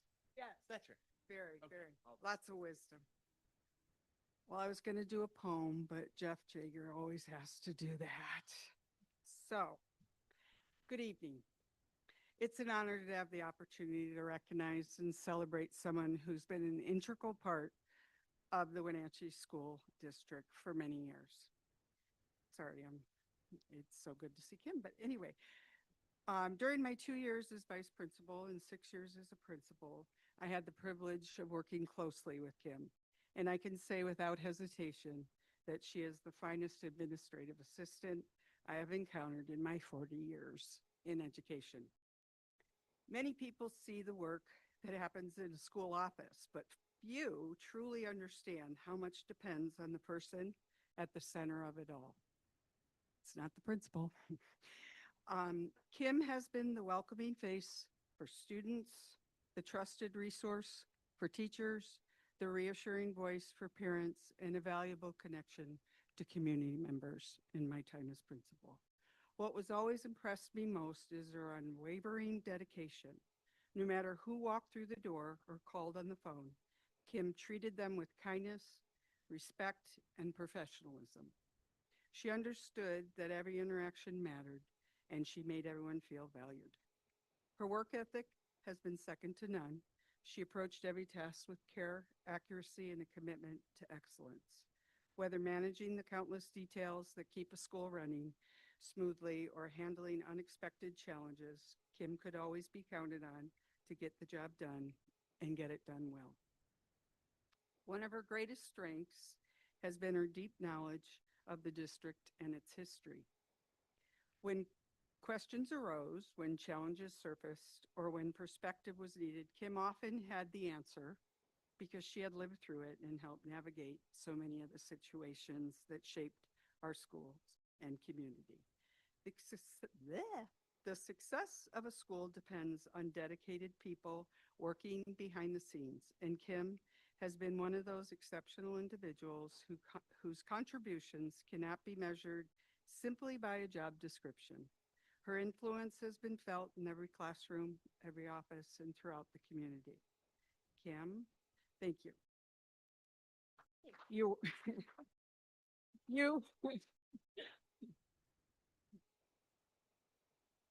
I had a joke for Kim, but it wasn't appropriate for a large group. So I wrote it in the letter I sent her. But anyway, thank you for the years of her service, your dedication, your loyalty, and countless ways you have supported students, staff, families, and administrators here. You have made a lasting difference, and your impact will be felt for many years to come. Congratulations on your retirement. It is well deserved. I wish you happiness, good health, many wonderful adventures in this next chapter. And I want to thank you. Well, first I want to tell Corey I did train her for him to be, yeah, so, okay, I did. Wait, thank you. Thank you for all you have done for me personally and professionally. I love you.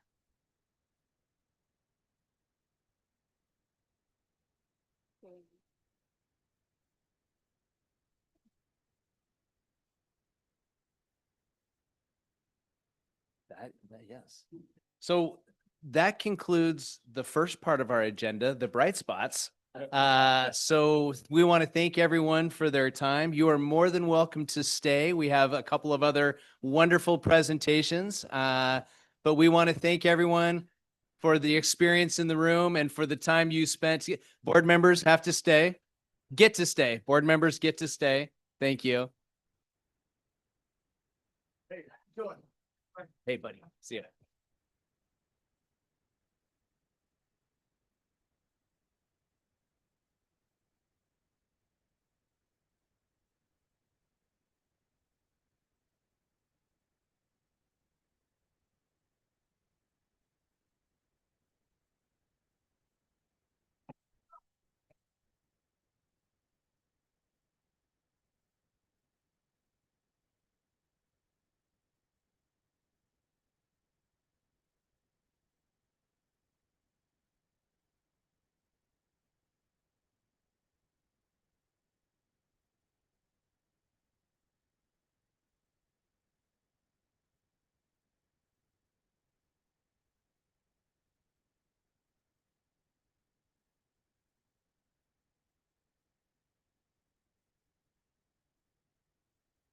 All right, since I know we still have a lot of other board business, I'm gonna get us going. Kim, since she's still not off the hook, do we have citizen comments today? Yes, we do. Okay, so I want to read this, our spiel. We will now move on to the citizen comments. If any member of the public would like to make a citizen comment, please sign up online 15 minutes before the meeting or complete a citizen comment form. Forms are available at the room's entrance and should be returned into Board Secretary Kim White. Unless translation is required, each comment is limited to 3 minutes.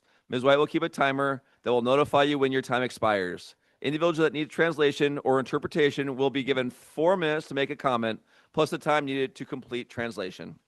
Please be aware the board's role is to receive comments. They will not respond to questions or challenges, and the board's silence does not signal agreement or endorsement of the speaker's remarks. So, who do we have for number 1? The first person we have is Kathleen McGuire. Kathleen, are you here? Oh, yeah.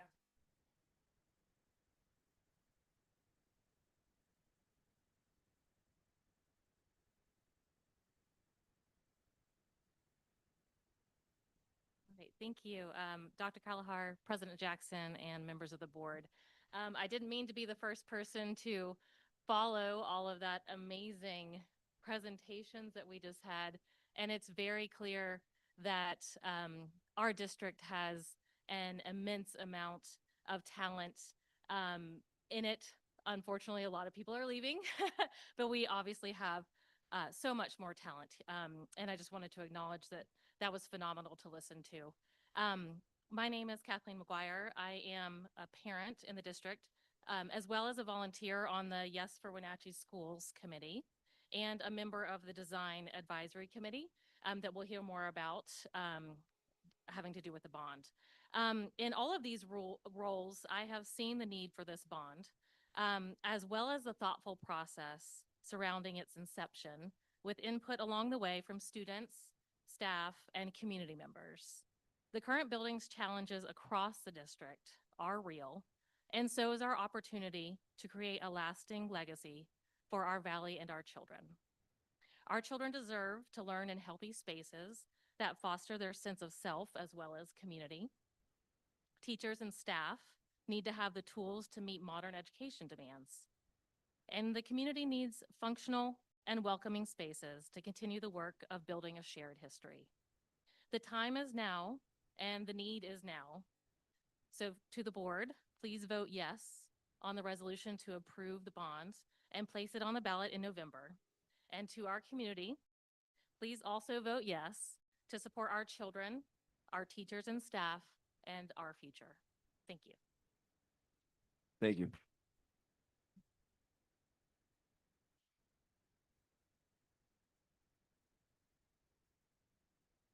Mercer Harless.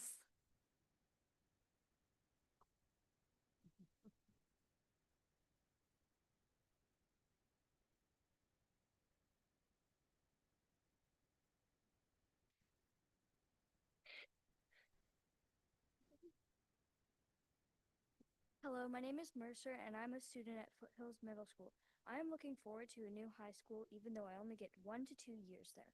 It would be a good idea to get a new high school because the current design has no windows in the classrooms, poor air conditioning, and it doesn't meet all the students' learning needs. Some positive outcomes I hope to see are bigger windows, more room for students, better air conditioning, more classrooms, and more spaces for students to change in locker rooms. These are some great reasons why we should get a new high school. Thank you for listening to my speech. Thank you.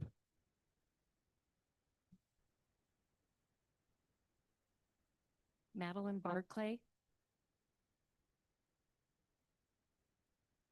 Okay, hopefully I'm not too awkward here. I'm used to doing radio, not public speaking. So anyways, yes, I am a member of the Yes for Wenatchee Schools Committee, the PAC, and we want to get the bond placed on the ballot for 2026. So we're hoping that you guys are going to vote yes on it.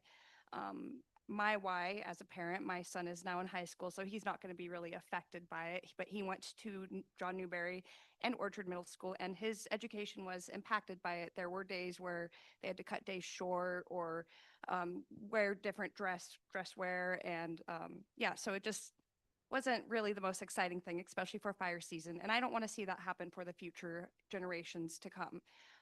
Another why for myself personally is my niece Freya. My mother is raising her on Section 8. My brother is no longer with us, and she has a story like a lot of kids where there is no choice for them to go to any other school other than public school. And, you know, that's a lot of the people where they say, no, no, no, they want their kids to go to private or homeschooling. Well, a lot of people just don't have that option. And that is my why for why I want to fight to get this bond to pass on the 2026 ballot. So I really hope that you guys are going to vote for it to be on, and that you will have a big team of people. As you can see, there's some of us here, but there's a lot more of us to definitely fight for the vote to say yes. So thank you. Thank you. Lynette Westendorf.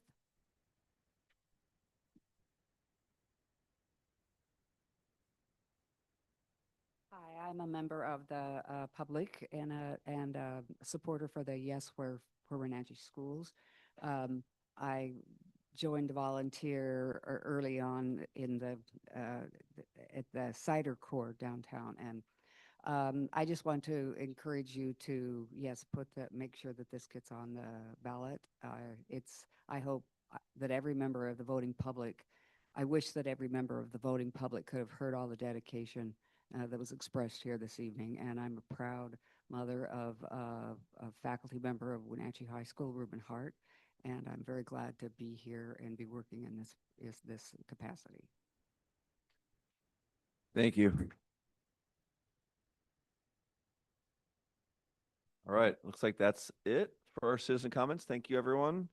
Oh wait, we got one more.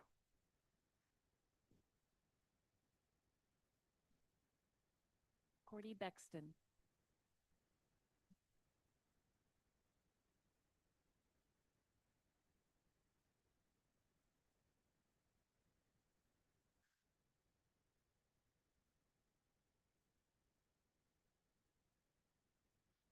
We usually don't.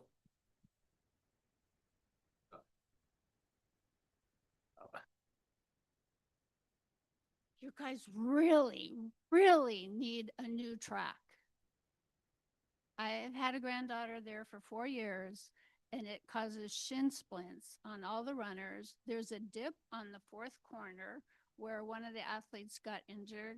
And it's embarrassing when we have only one meet a year here because the word's out. This place is not good for track meets. Eastmont's a dream. And I mean, we have one porta potty. It's not a track. You probably know that if you're familiar with tracks. If you're not, go to Eastmont, you'll see one. They have a pretty new one. It's pretty small compared to a school, brand new school, and all the other things you have on your agenda. But if you're going to have track in your school, you need to have a fair and safe facility. That's my opinion. Thank you. Thank you.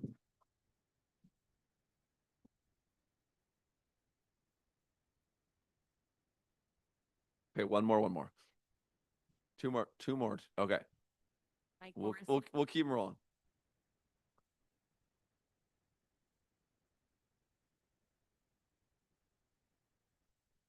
Thank you. Appreciate the board being here on this topic. So I've been sitting on our long-term financial planning commission in addition to facilities planning. I know it's a tough challenge. Certainly, we want to keep in consideration what the public thinks of our spending and of course our asks. Having just sat on this process with Rivercom, I think we're on the right path to at least make sure we're putting out the proper information to our district, to our students, and of course to members of our public and their parents as well, the parents of our students. Continue to invite them in the high school. So I do have 3 kids in Wenatchee School District. And I would say that it is disappointing to see that the correctional facility that we have in town has better air conditioning facilities within it than our students have. I don't say that out of disrespect. I think it's just the reality of what we have. Certainly what I'd be asking, of course, is to take in consideration the hard work the members of our community put in on the long-term financial planning piece, also the facilities planning piece, and put that information out to the public. Again, I'm a huge supporter that the citizens should have an opportunity to make decisions for themselves, but I also think it also assists, which we also saw with the Rivercom initiative that we put forth when we put the 1/10 of 1% on there, was just to properly educate them, let them know what their funds would be paying for. But I would agree. I've also seen the track coach for the school district here as well. I do have concerns of the injuries that it produces. Of course, that's not my number one driver. Number one, I just want to make sure that our students in the future, again, I don't believe any of my kids will be in the high school if and when it's done. But overall, I do see the benefit to our community, to our students. Having been a school resource officer out at Cascade, when they were going through the process with Superintendent Matzenbacher, I certainly saw the transition. At the original high school, they would have buckets out where it was leaking. There were no windows in the classroom. It certainly was a depressing educational environment. And then when you saw the new high school come online along with Alpine Lakes Elementary and then Peshastin Dryden Elementary, you certainly saw a change in student behavior. There wasn't as much of a, I guess, poor behavior being observed. Also, you just saw that it was more of a friendly, uplifting educational environment. And I think that we owe it to our students to at least invest in them. So later on down the road, they can invest back in us and our communities. So I would just say, please take it into consideration. I think a lot of work's gone out there. And I think overall it should be up to the citizens within our district to make the decision whether they're going to approve this or not. Again, appreciate all the work you do. Certainly a tough job. Superintendent Kalahar, certainly recognize that you took on quite a challenge when you took your position. Appreciate people in the room being here, listening to this. I do feel very strongly that we should have more adequate facilities. Coming from, and I'll close out at this, I grew up on the west side. I was part of North Thurston School District and was stunned to see that a district that's within such a financially well-off community had the high school that we had. So it looks nice from the outside, not so nice on the inside. Again, no disrespect toward the district. I think it's just the reality of the situation. But thanks for all you do, and hopefully our citizens will support this as we move forward and we can get a new school, among other buildings that I'm sure will need to be addressed. But best of luck. Thank you.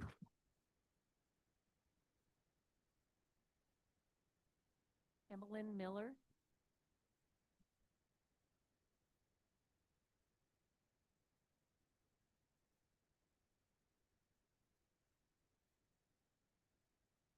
Go down.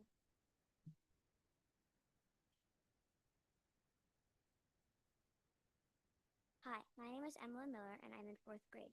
Today I'm going to present a few things why you should vote yes for a new high school. You might think that I can't make a difference in the decision, but actually I have a strong voice and I know it. If we choose to build the new high school, it will affect me too. I will go to this high school. If we choose to build it, I think that we should build a new high school because the new high school will have better ventilation. It will provide more space so that the school isn't crowded, and it will provide a good environment to learn in.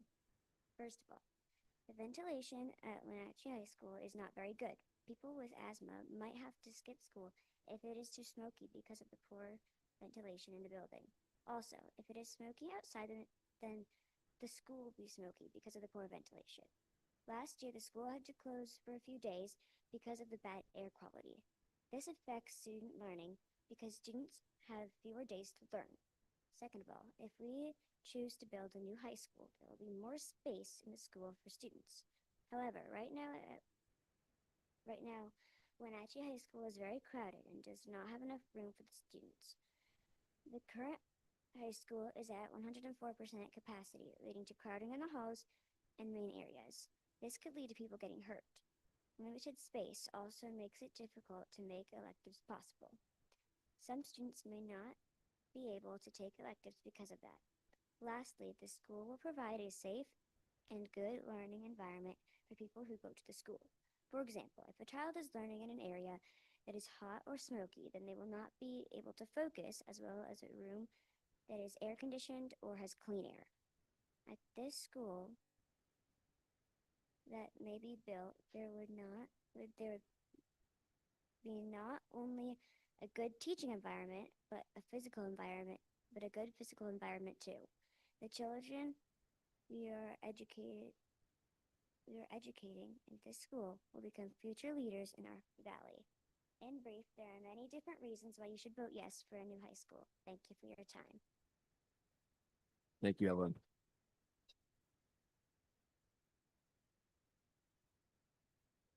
All right. Thank you all. We are now going to move on to special presentations. Special presentations. We want to thank our friends from Spokane who have come today to present to us. So David Bodine and Stephen Clark, thank you. We appreciate your patience and your time as we've moved through our retirement celebration, but we are very excited to have you here this evening. Our presentation at the last board meeting showed that we've had quite an impactful community engagement spring. And it would not nearly have been as successful nor robust if it weren't for these two gentlemen and the programs and companies that they represent. So we appreciate your creativity. We appreciate your relationship with us and helping us work toward a great bond that we can offer to our community. And yeah, please join us at the podium while Liz brings up your presentation. What a great day to be here with everything going on. I thought following the retirement was going to be hard, and then those presentations, public comments were awesome. So making our sale real easy. Let's see. All right.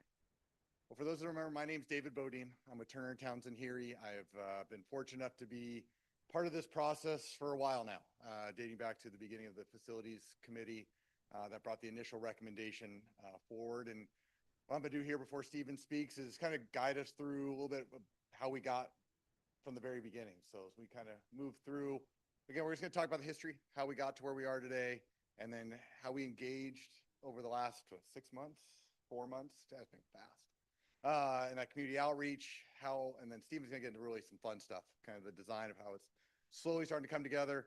And then we'll talk about that money thing that we all need to talk about but don't want to. So we look back over the long-range facility planning, and the board came together. So back in March of 2024, we brought the committee together, and we started looking at what the data behind the buildings, the condition of them from a physical condition and from a functional condition.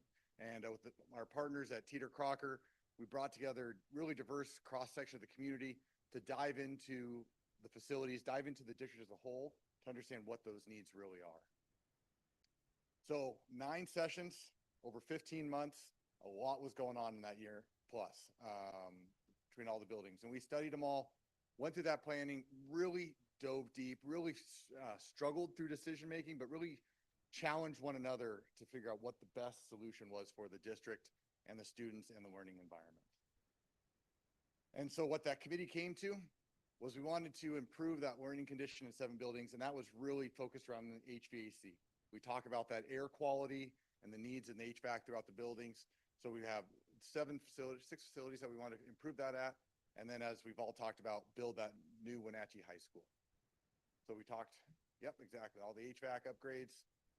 Really looking back, you see these 7 buildings there and the improvements, the costs that were developed at the time to go through each of those buildings and replace boilers, chillers, various units associated that were in need. And then at this point in time, it was to construct a new high school on the existing site. We looked at the option of building somewhere separate. It didn't make feasible sense. We could fit it on the existing site without too much disruption to the learning environment. That's a big piece of what we've been looking through the whole design. How do we do that? Again, we looked at 2 models. One, is it all a new building, or do we find a way to integrate some of the existing really great features of the existing high school? There are some. It's not all bad, as we heard. It's not all bad. But take those newer spots, give it some new life, and how do we integrate those modernized areas? So coming out of that recommendation, we felt the need to how are we going to engage the community, how are we going to engage staff, and really build up a lot of excitement toward hopefully this November 2026. And we're fortunate enough to bring on Stephen Clark and the Integris team to do a lot of that work. So I'll let him present from here. President Tucker, nice to see you again. And board members, thank you for the time tonight to share the results of some of our great work over the last 4 months.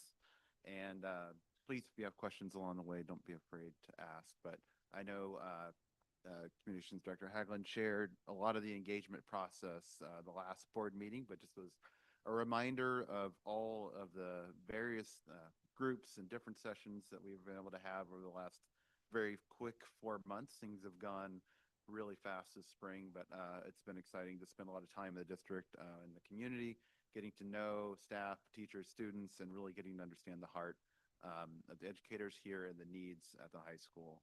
And so we wanted to share just a little bit of the outcomes of those tonight. Through all the sessions, several members of our DAC that were here tonight and teachers that we saw retiring, even that we were able to meet with over the process, working together with Teeter Crocker on the ed specs, and then moving through all the various design committees. And so out of all of those things, we heard a lot of sort of key features that were important to the various groups. And so up here on the top, you'll see our kind of our educators, our design advisory committee, and our students below. And some of the things that came out, you kind of highlighted there, safety and security being the top of both groups. And then kind of interesting to see some of the differences. A lot of connection to outdoors were important, but maybe spaces for students understanding that the traffic needs getting in and out of the building, and then the circulation around the building being really, really high priorities across all of our various groups. And then one of the exercises we did, we talk a lot about what's the heart of the school. What does that really mean, both from a physical space and also from a conceptual level as well.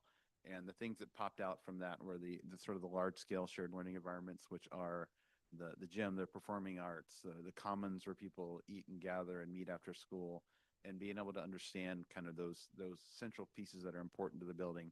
And out of that, also social gathering and community event space. We learned so much about the number of events that the high school hosts throughout the community in the Performing Arts Center or the auditorium here at the high school, and as well as the other spaces that are used in the high school from 6 a.m. in the morning until 10 p.m. or later at night. This place is packed with community events on a regular basis. And then living in such a great and wonderful, beautiful place that connects to the outdoors, to the views, to Saddle Rock, to the rest of the community, were things that kept coming up over and over again and became important to our design process. And through a series of image explorations, as well as some tours that we did with members of staff and the community advisory committee, starting to understand what is the look and feel for Wenatchee, what is the right identity, and what's the right expression of building for Wenatchee, so that we could bring something back that feels like it belongs here and couldn't fit anywhere else. And these are just some of the outcomes of those. You see different types of spaces, but a lot of wood, connections to nature, some identity, some pops of color, some things that felt more like Wenatchee than others, and these were the results of those conversations. We also took a look at other relationships within the building, working with staff and students to understand how things need to be connected, how students move through the building during the day, how staff work together. This is part of our process that helped us identify the needs that needed to move into the floor plan. And then from there, community outreach, we had the opportunity to be here on a couple weekends, to be at the Apple Blossom Festival, the parade. We were at Touch a Truck, we were at La Terraza, lots of spaces, in addition to all the great spaces that the district was at as well, with some of the support materials we were able to provide. Hearing and giving people from the community the opportunity to provide input. We talked to a whole lot of people that had no idea that there was a bond potentially coming this fall. And so it's a great opportunity to share sort of what the vision for the new high school could be, and also give them the opportunity to share what their needs were and what the community felt like was important to them. And from the community outreach, from surveys, from those in-person intercepts, we call them, or interviews, the three really big space, the gathering spaces, the auditorium, the pool, these were the spaces that the community cared about the most in terms of the things that they use and things that they wanted to see in a new or reimagined high school. And really us focusing on sort of those other thoughts there, functional layout, navigation, daylight. If you have a conversation about the high school and don't talk about windows, you're not talking about the high school. And so everyone is excited to see what maybe that might look and feel like to be different and change, and also to help students keep up with changing technology, help teachers navigate changing technology in the spaces that they work in, and then help everybody get in now. And so out of all of those things, we came up with a series of 5 guiding principles. I won't read them all to you, but big picture, a place of belonging, designed for change. That means being adaptable, something that can be functional, hopefully for more than 50 years in the future, and be able to still be used in the future.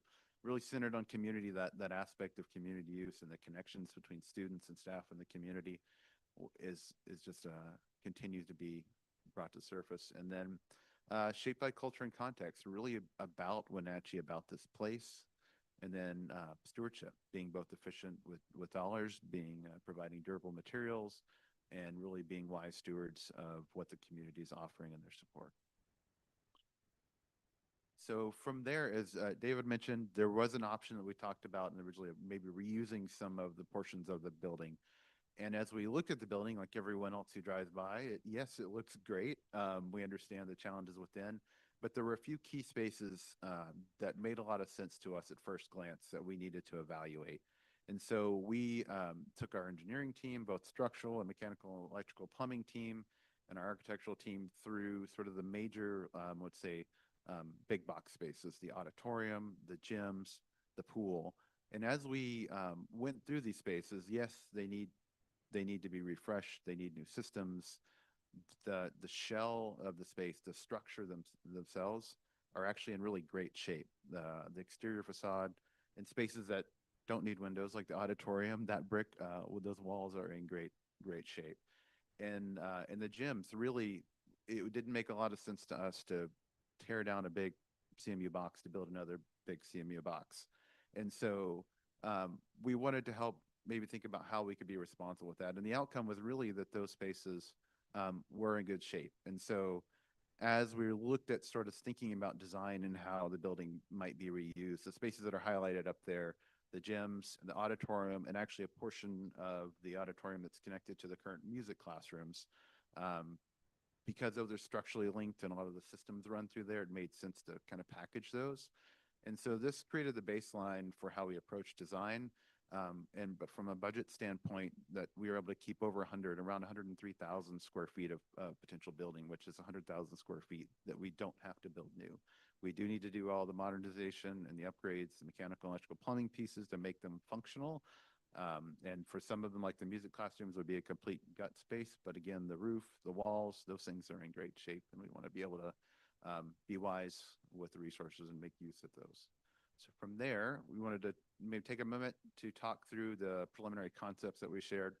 And as a reminder, our charge was to take this through what I would consider about a 15% level of design, just enough to make sure that we can meet our budget requirements, be able to do some feasibility and some cost estimating based on these concepts and make real numbers that we're certain can be built upon if the bond passes. And so we went through three kind of very high level concepts of how the spaces that we need to replace might fit around those existing components.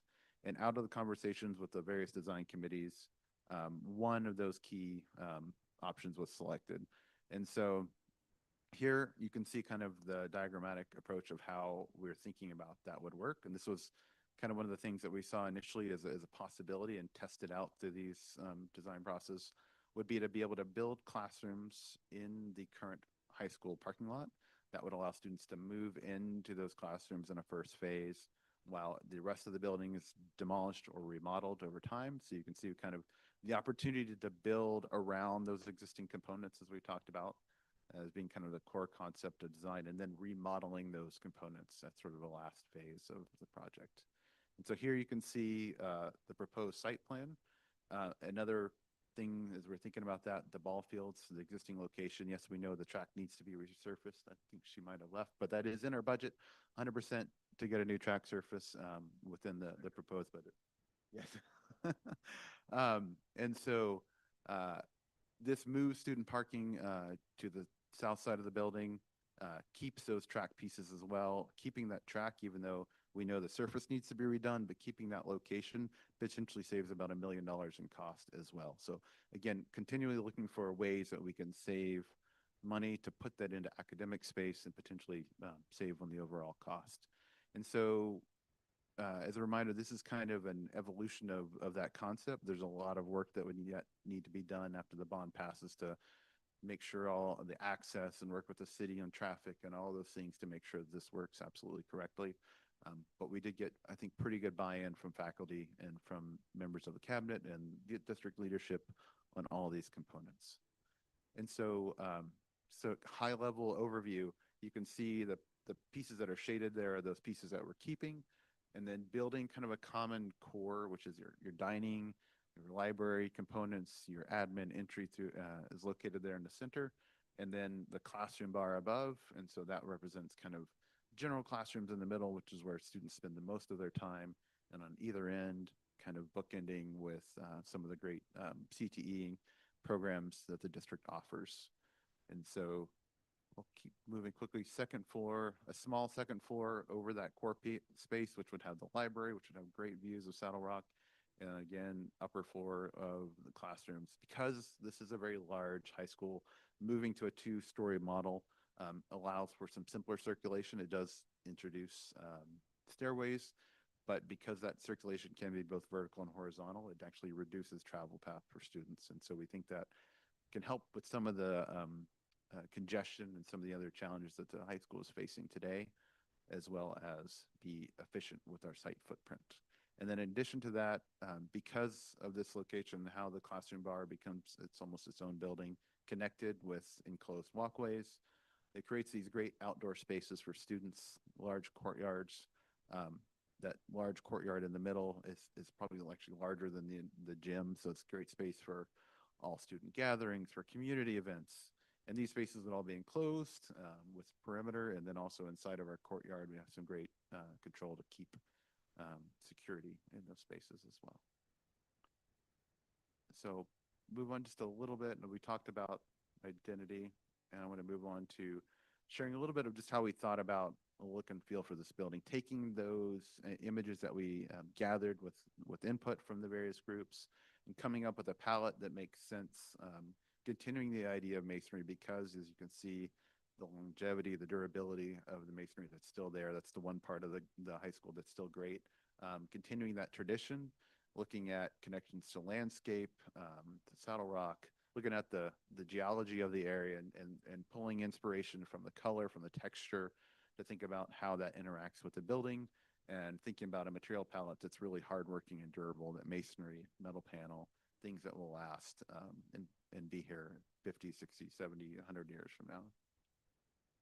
And so with that, here is a great shot, kind of an overview aerial of this current concept. You can see right in the middle would be the entry and that potential entry into that large courtyard in the middle, the glass connections between the classroom buildings and the other portions of the existing building that we're keeping. You can see them highlighted in the light brown there, the auditorium and music and the gyms as well. There would be some needed additions to those physical education spaces. You can see a little small white addition there that would pick up some of the spaces that aren't currently available, as well as increase access to the pool, to the auditorium for the public, as well as provide really clear and separate entries for gymnasium, for auditorium, so that it's easy for public to navigate their experience of arriving at the site. And then a couple character images here, potential front entry of the new building here with the library above, the admin space, really great visibility out from admin to parking to student arrival, and you can see that great connection through to a potential courtyard. There would be an enclosure, a fence line there that would provide that secure separation, but would be able to be open and operable for public events, access to that space or to the gymnasium as well. One more. The other look we wanted to share was that approach, kind of the common approach as everyone comes from town up to the high school, from that intersection of Miller and Millardale, looking at trying to keep a relatively an appropriate scale for the neighborhood, for the community. Yes, it's a two-story building, but if we can keep as many of those existing mature trees, providing that buffer, building setback 40 to 50 feet from that street line as well to provide some separation, but also a nice street front that faces the community there. So in this case, we're flipping that paradigm of right now. You approach the building, you go to the front, you have the experience of coming past this building and coming around to the front and finding your new entry point closer. One of the things that we heard from the community is that just the challenge of access for older folks getting into the auditorium, just the grade change and the ability to not be able to really drive to a front door where you could get into the building. And so creating that opportunity to have that great access improves some of those while taking advantage of keeping those pieces. So any questions on that before we talk numbers? Okay. I'm guessing it's just not in these aerial visions, but a fencing around the perimeter. Correct. Yeah. Yes. Secure perimeter, single point of entry is kind of where our I guess I just have a comment because I know we're only looking at like a 15% design and these are all kind of conceptual and whatnot. But I think, it's certainly the responsible thing to keep what we can use, but I think that's what the community is going to have the hardest part imagining changed through spending all this money. So if we go forward on this, it's getting some diagrams in front of us that says this is this is what the new old gym will look like, or these new old, because some of the people only know the school based on those spaces. And so if they say, why am I spending $275 million for the same old gym, the same old pool? I know it's going to be entirely revolutionary different. And these are only 15% designed, but it's getting that visual in your head that this will not look like the same space. Absolutely. And so it's where we are in the process that's a good reminder of kind of that thought. So we've pushed through this large scale community engagement to really get the feedback we need to take, and we've developed this concept. And over the summer, our goal is to work with the communications team here to develop sort of those key images, just as you talked about, to be able to share with the community what they're getting for this request. And so we have time throughout the rest of the summer to work on those key images, so that as there's sort of a launch into your information sharing process in the fall, that those are available to the public as well. All right, David, you want to come back up for this one? I'll start us off here. So looking back to June of 25, these were our initial prices. So we had a price related to all that HVAC related work and the new high school. We had conservative escalation built in, getting that timeline out to when we saw the main part of construction occurring. So there's where we were in 25. If you look at that escalate out 29 costs for HVAC, the new high school, and the total. And then there's the SCAP, the State Construction Allocation Program, where the money is coming back to district based upon the existing square footage of the building. We evaluate all that again as we've continued to work through this design. The building has grown a little bit beyond what the existing is. As we talk programs and needs, the square footage has increased a little bit, which it brought the price up. But as then we evaluated those portions of the building that we were able to repurpose or modernize more so and keep that structure in place, we're able to actually drive the cost down. We're able to see the additional square footage and capture some additional state money. And all that coming out, we've dropped that initial ask, which was around 295, down to 275. So as we go to the next slide, we talked about that reutilization of the existing components of the building, saved around $27 million.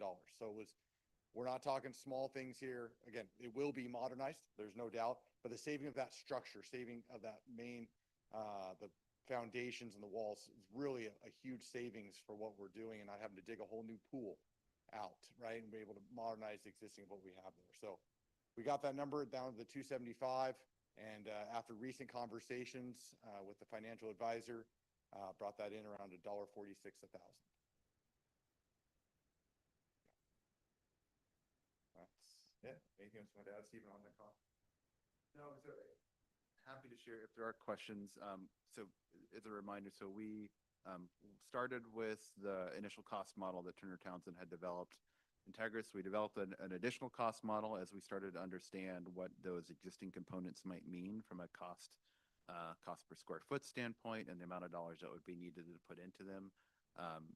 We basically save about 50% of the cost of replacement as we looked at the dollars that would go into that. Particularly, that's really important in the auditorium space. As you may know, there is no other nearly 1,000-seat auditorium in Central Washington.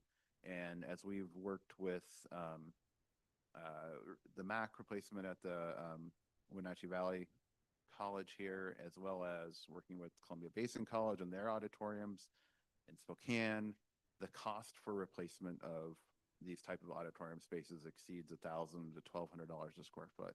And so it's an enormous savings to be able to keep that asset and to be able to keep the level of service that you provide to the community today. I don't think I could stand here and offer you this dollar value at anywhere near that price. We think we captured that savings, but those are types of spaces that tend to grow as you get into it, and as you're offering the level of space that you do your community, I think that would be even sort of greater than the typical space. So great job doing what you do with what you have now, and I think you can do that better without replacing everything you've got. Then in addition to our work, we worked with our engineers to look at the cost for that modernization, to really understand what it would take to put a new mechanical system inside of those existing buildings, and understand that it needs to be fully functional, air conditioned, heated, and have the smoke protection that you need in this community. So we had an actual dollar value from engineers for that. And then as well, we worked with a cost estimator, a third-party estimator outside of our office who works with contractors and architects all over the region and pulls cost information from everywhere to be able to provide us with a sort of a third opinion on that. And that cost estimated landed right in the range of where we were with our cost models as well. So we're really confident with the number that we presented today that we can build all the square foot, all the programs, all the space you need at the level of service and performance that you have today in a new and fully functional space. So I was going to say, I see it's the 2029 escalated cost. That's just because that's when we actually be building the building, Yeah, we correct? typically work towards the midpoint of construction as our target for escalation. Considering that's roughly how contractors think about that if they bid a job that's 3 years to build, they're going to be thinking, okay, I need to build in some of that inflation because I can't buy everything today. So that's our goal. And then as we look at our cost models, we try to think about if it was a bid, that we would be maybe midpoint of that range, not low, not high, just so that there's some flexibility and there's contingency built into those numbers as well. Considerable amount of contingency in the estimator's number to make sure that we have all the things that we don't know about yet today with that 15% design. That contingency has to cover all of those things we'll discover as we work through the design together. Just wanted to also set expectations that wouldn't be done in 2029. This is a midpoint of construction. Yes, construction, yeah. Yeah. But also to clarify then, we're voting the bond amount or approving a bond amount now. So that doesn't change the bond amount that gets approved. Correct. Yeah. That is built into that recommendation. The state matches how much, Corey? Correct. And actually, yeah, when we think about the School Construction Assistant Program, the SCAP process here, the question that, I know the answer to, but I think we alluded to it, no matter if it's new or modernized, we still get the same dollar amount from the state. So that's a fantastic win for us in the process. One of the things that does come up, though, is I think it's important for us to know that the SCAP model is changing next year. And so we as a district would receive substantially less than the 83 million if we were not to pass the bond in November or February, correct? Correct. 20 million, I think it's the number that SCAP amount will be lost. Okay, well, that's good for our community to know. Yeah, thank you. And the state has been working with districts like yours to be able to maintain that level of support through this round of bonds due to all the changes of COVID and the difficulty of getting anything moving. And so, yeah, we're getting a lot of grace from the state to be able to keep those dollars, and that doesn't stay in play after this round. Yeah, thank you.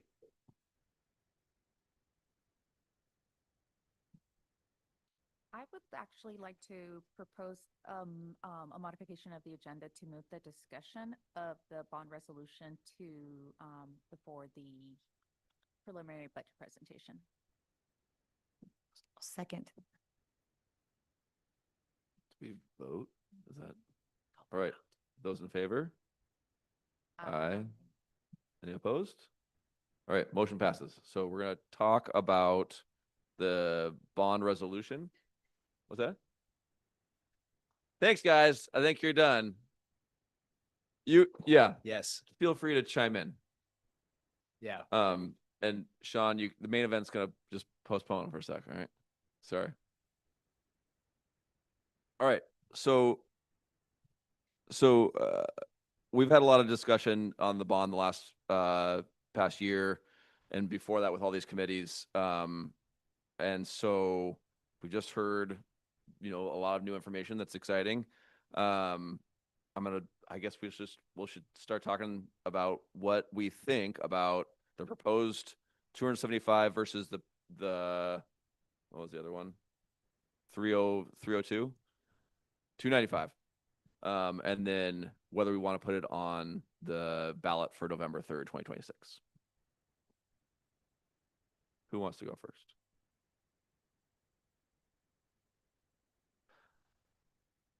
I guess I'll go first. All right. Should I say all the things I put down? You guys just want to hear it all, and then you can respond to me? We'll do that. Okay.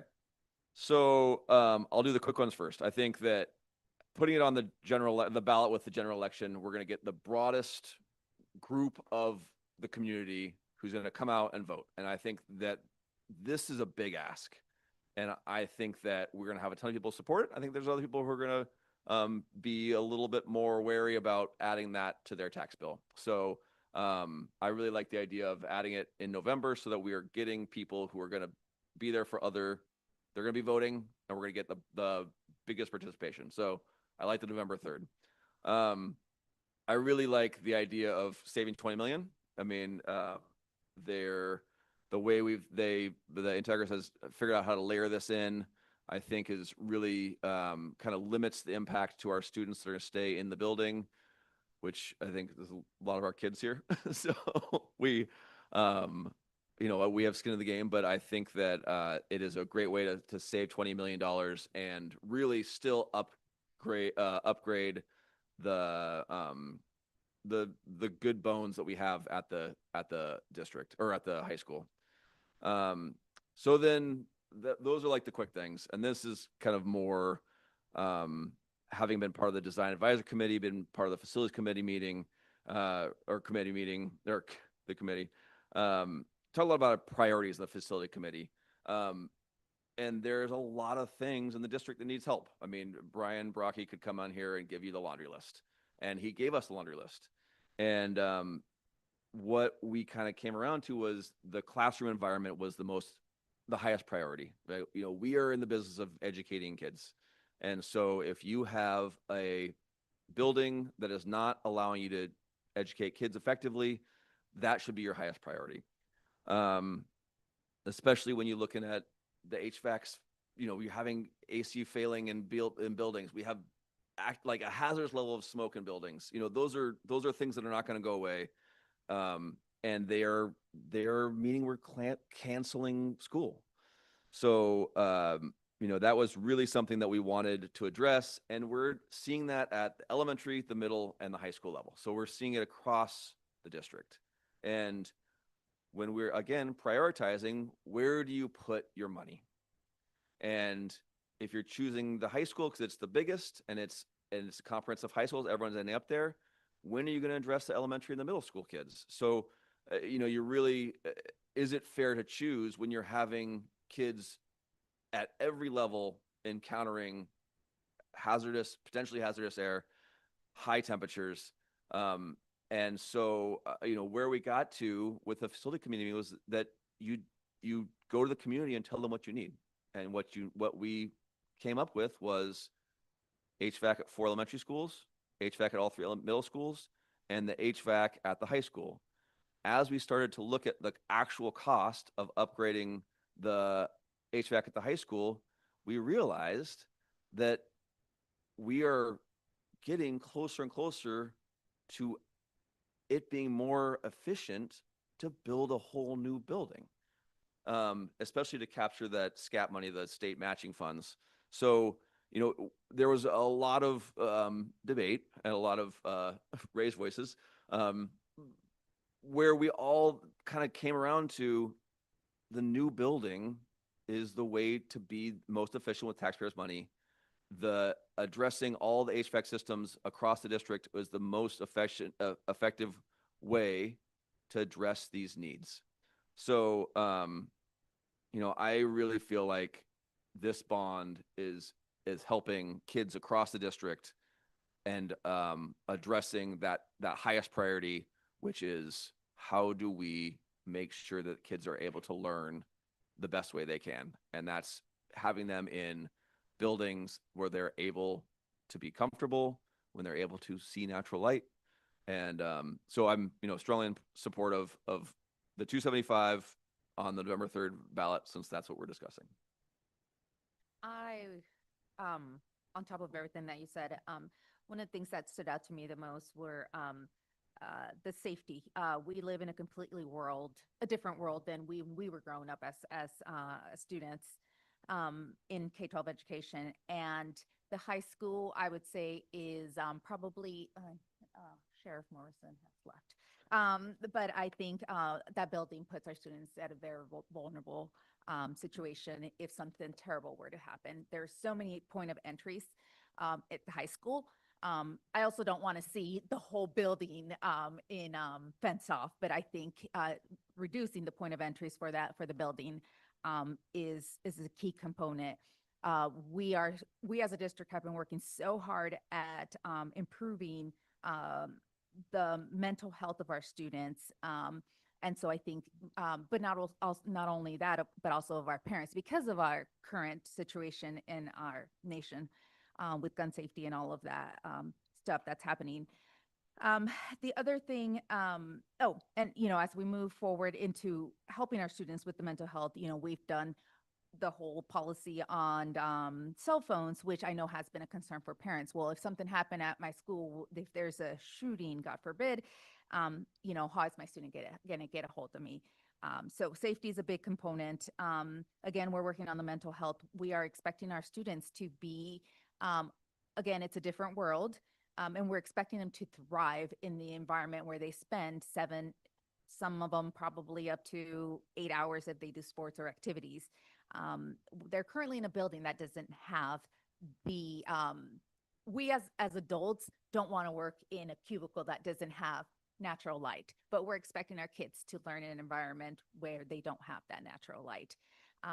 So this is our youth. This is our future community. So not only would we be addressing the physical health of our students, but the mental health and safety.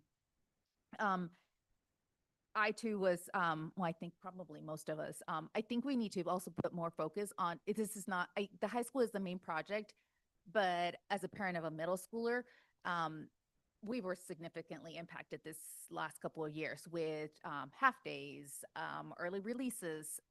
So I think if we need to put more emphasis on the benefits that all other six schools will have, because you think, well, my grandkid, they're fine. They're elementary school. Well, no, but your grandkid is going to go to elementary or to middle school and the high school. So I think in general, I am fully in support of the 275. I know this is for this reason. If it's presented as it is right now, as it was presented to us for this discussion, I am fully in support of the $275 million bond.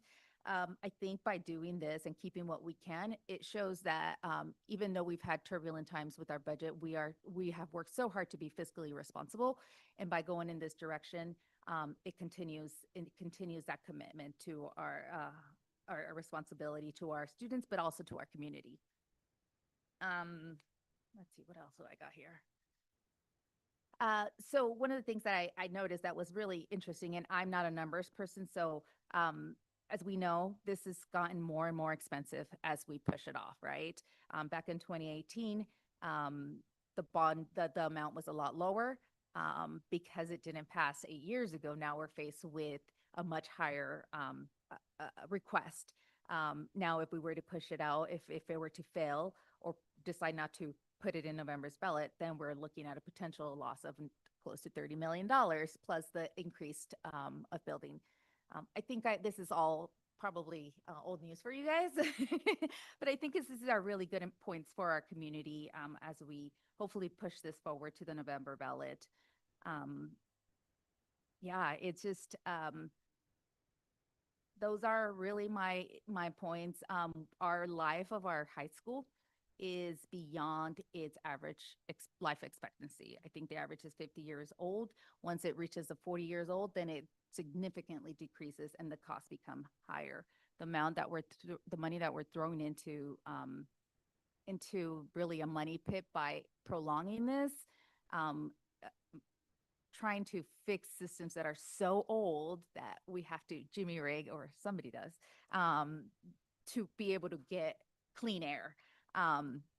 For all of those reasons that I mentioned, I think this is a great opportunity for our community, whether there's children and small children benefiting from this or older children or not. We all know that when there's a thriving educational system, there's a thriving community. So I'll kind of add to what's been said.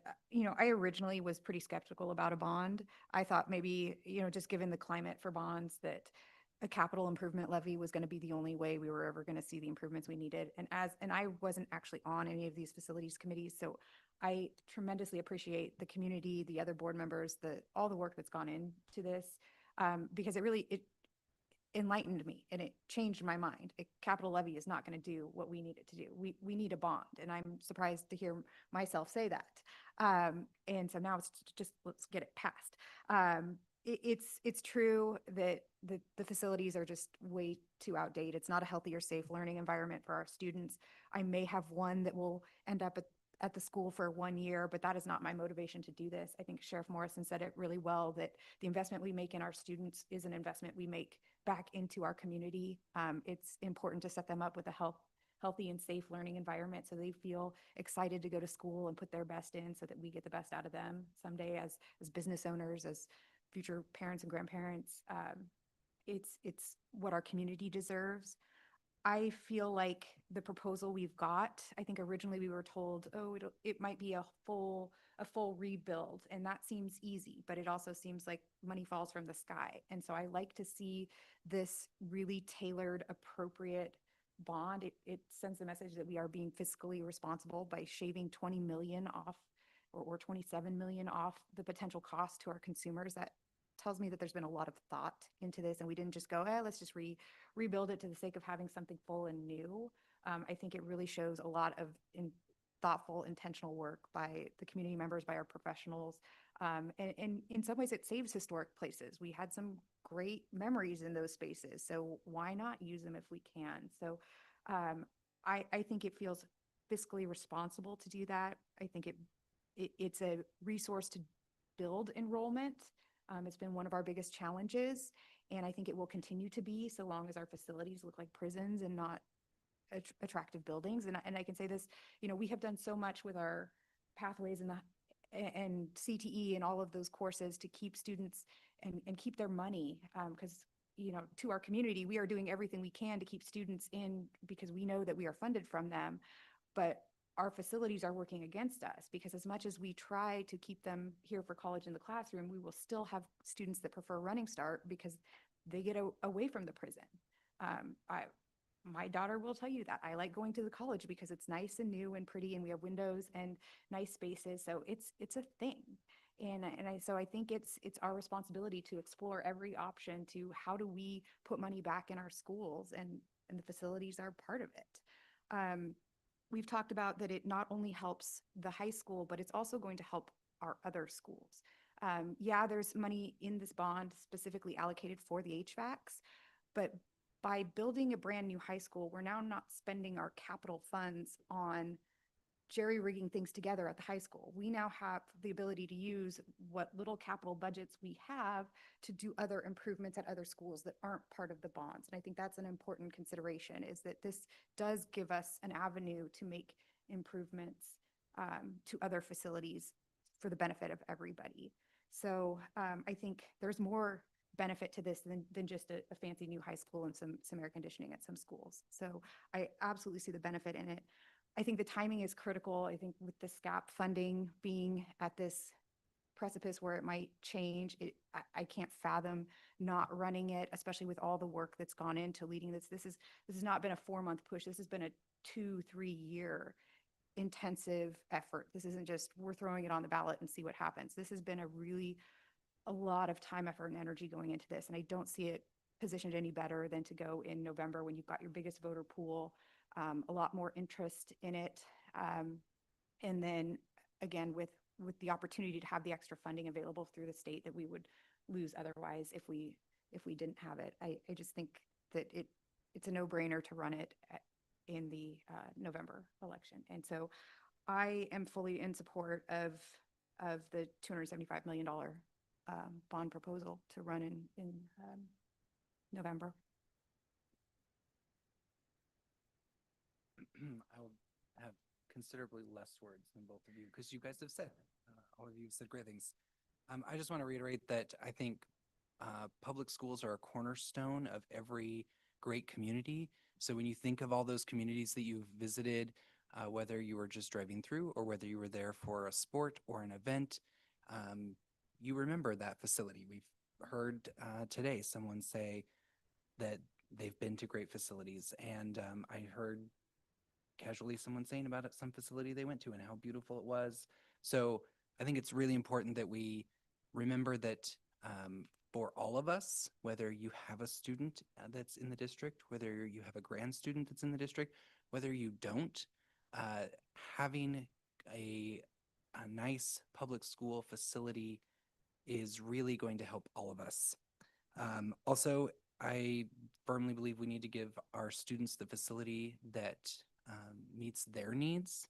Right now, clearly it's not. And we've talked about how we're doing all of these amazing programs and we're trailblazing on college in the classroom.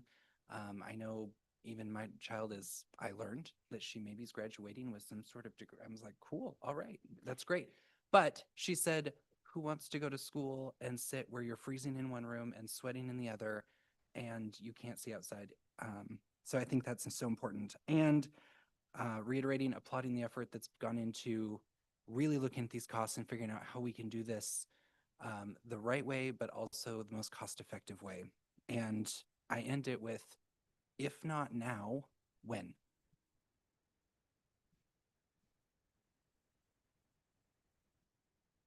Okay, I'll bring up the rear.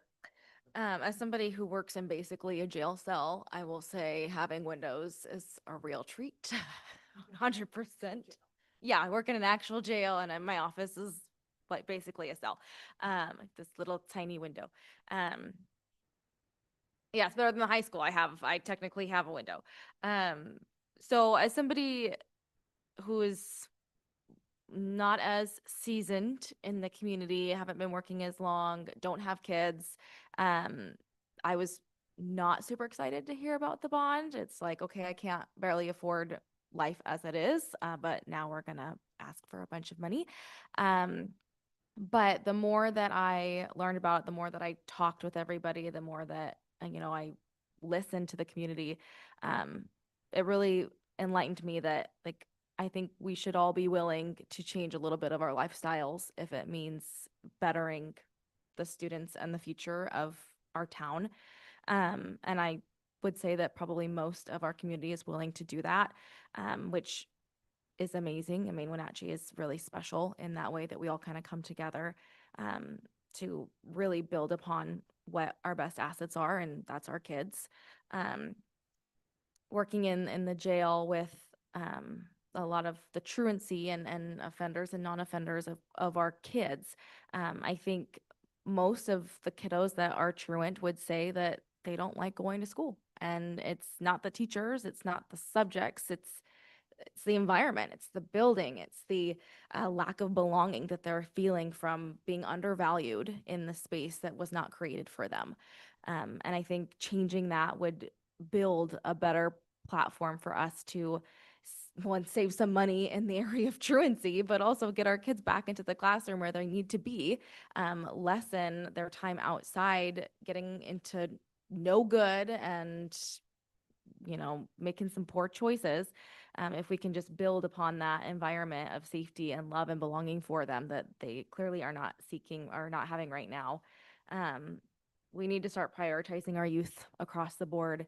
And I mean, just go back to Maslow's hierarchy. If they don't feel warmth, if they don't feel safety, if they don't have food or shelter, they're not going to learn. So we got to start at the bottom. Well, I'm not going to follow all that stuff. So do we have any more discussion? All right. Just for clarification, we're just discussing this resolution and it will be presented for 23rd. next week. Yep. All right. Thank you, everyone. Thank you for not having to weigh in, but being there, being available anyway. And then Corey, you want to swing us back to Absolutely. event? Back to the main event. Next week, we'll be here still. Yes. Excellent. Yes. 23rd. And the 23rd. Yes.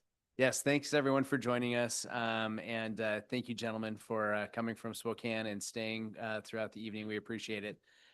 We'll transition to Executive Director of Business and Finance, Sean Fitzgerald, for what he lovingly calls the main event, and I like it. Come on up, Sean. We'll get you started. If you can find your way. If you can navigate the maze. Yes, excellent.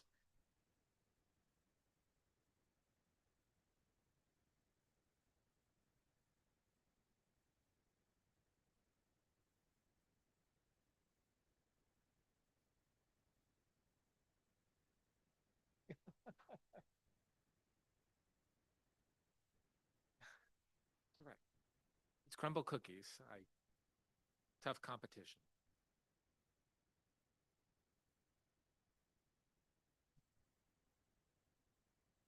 All right. Well, thank you, President Jackson, members of the board, Dr. Kalahar, board member emeritus Martin Barron, in the audience.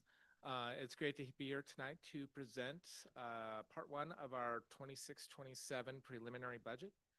Tonight we'll be going over capital projects, debt service, ASB, and transportation vehicle. And in 2 weeks, we'll be covering the general fund. So district fund structure, governmental accounting operates on a fund basis.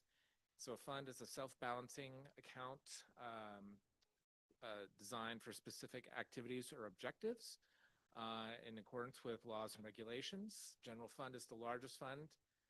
Makes up about 85 to 90% of the district budget. For context, the 25-26 budget is about 86% for the general fund. So we'll start off with capital projects.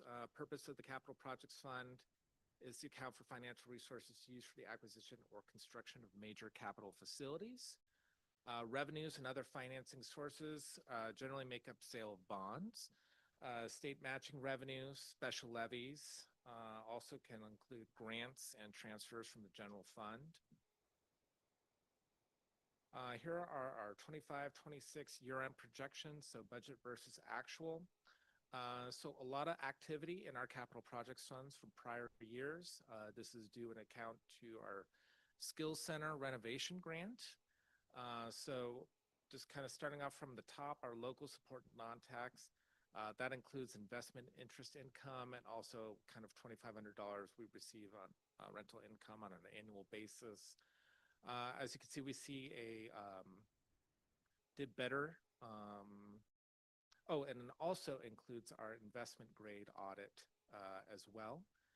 So as you can see, we did better budgets than actual in that case. The next line is state special purpose. That makes up the Skills Center grant. Of course, we have a large variance there. We just built in a large capacity with the Skills Center grant. It doesn't hurt us. It's just you have large variances and it's better to be on the conservative side. But just kind of reflecting our activity where we're at with the Skills Center, so about 6.6 million there. And then we have our general fund transfers. So here did about $1.5 million more in general fund transfers, and that was due in large part again to the Skills Center, just because we're operating, we don't have bonds, we don't have levies, we're operating on grants. So grants are on a cost reimbursement basis. So even though we're going to receive this funding from the state, local, or federal government source, the district still has to pay up the money up front. And so we're transferring funds from our general fund reserves to cover the initial payment before we're reimbursed by the state. So when we're looking at general fund transfers, we had about $500,000 budgeted there for emergency and preventative maintenance.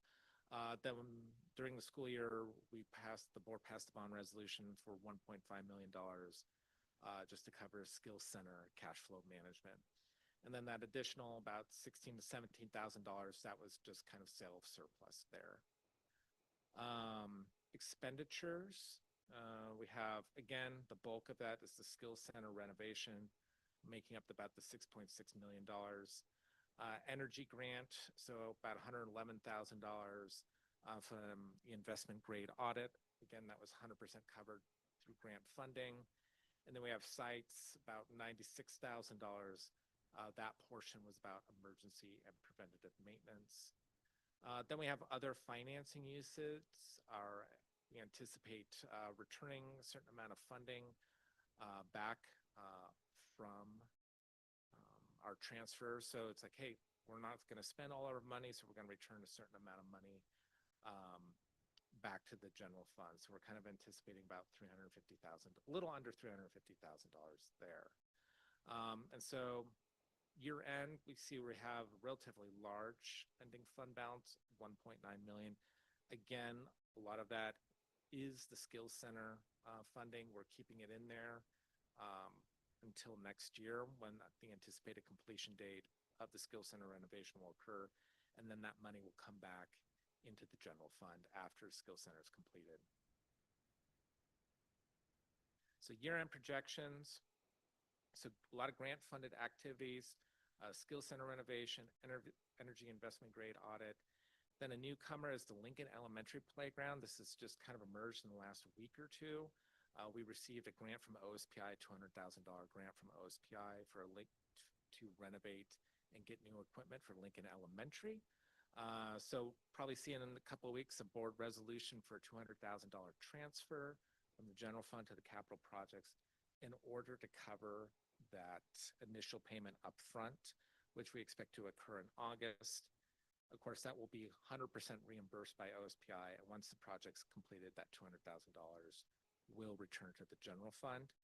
But you can see here, there in the middle slide, just general fund transfers. Again, Skills Center renovation making up the bulk, followed by our emergency preventative maintenance, the playground, and then in anticipation of transferring back about $344,000.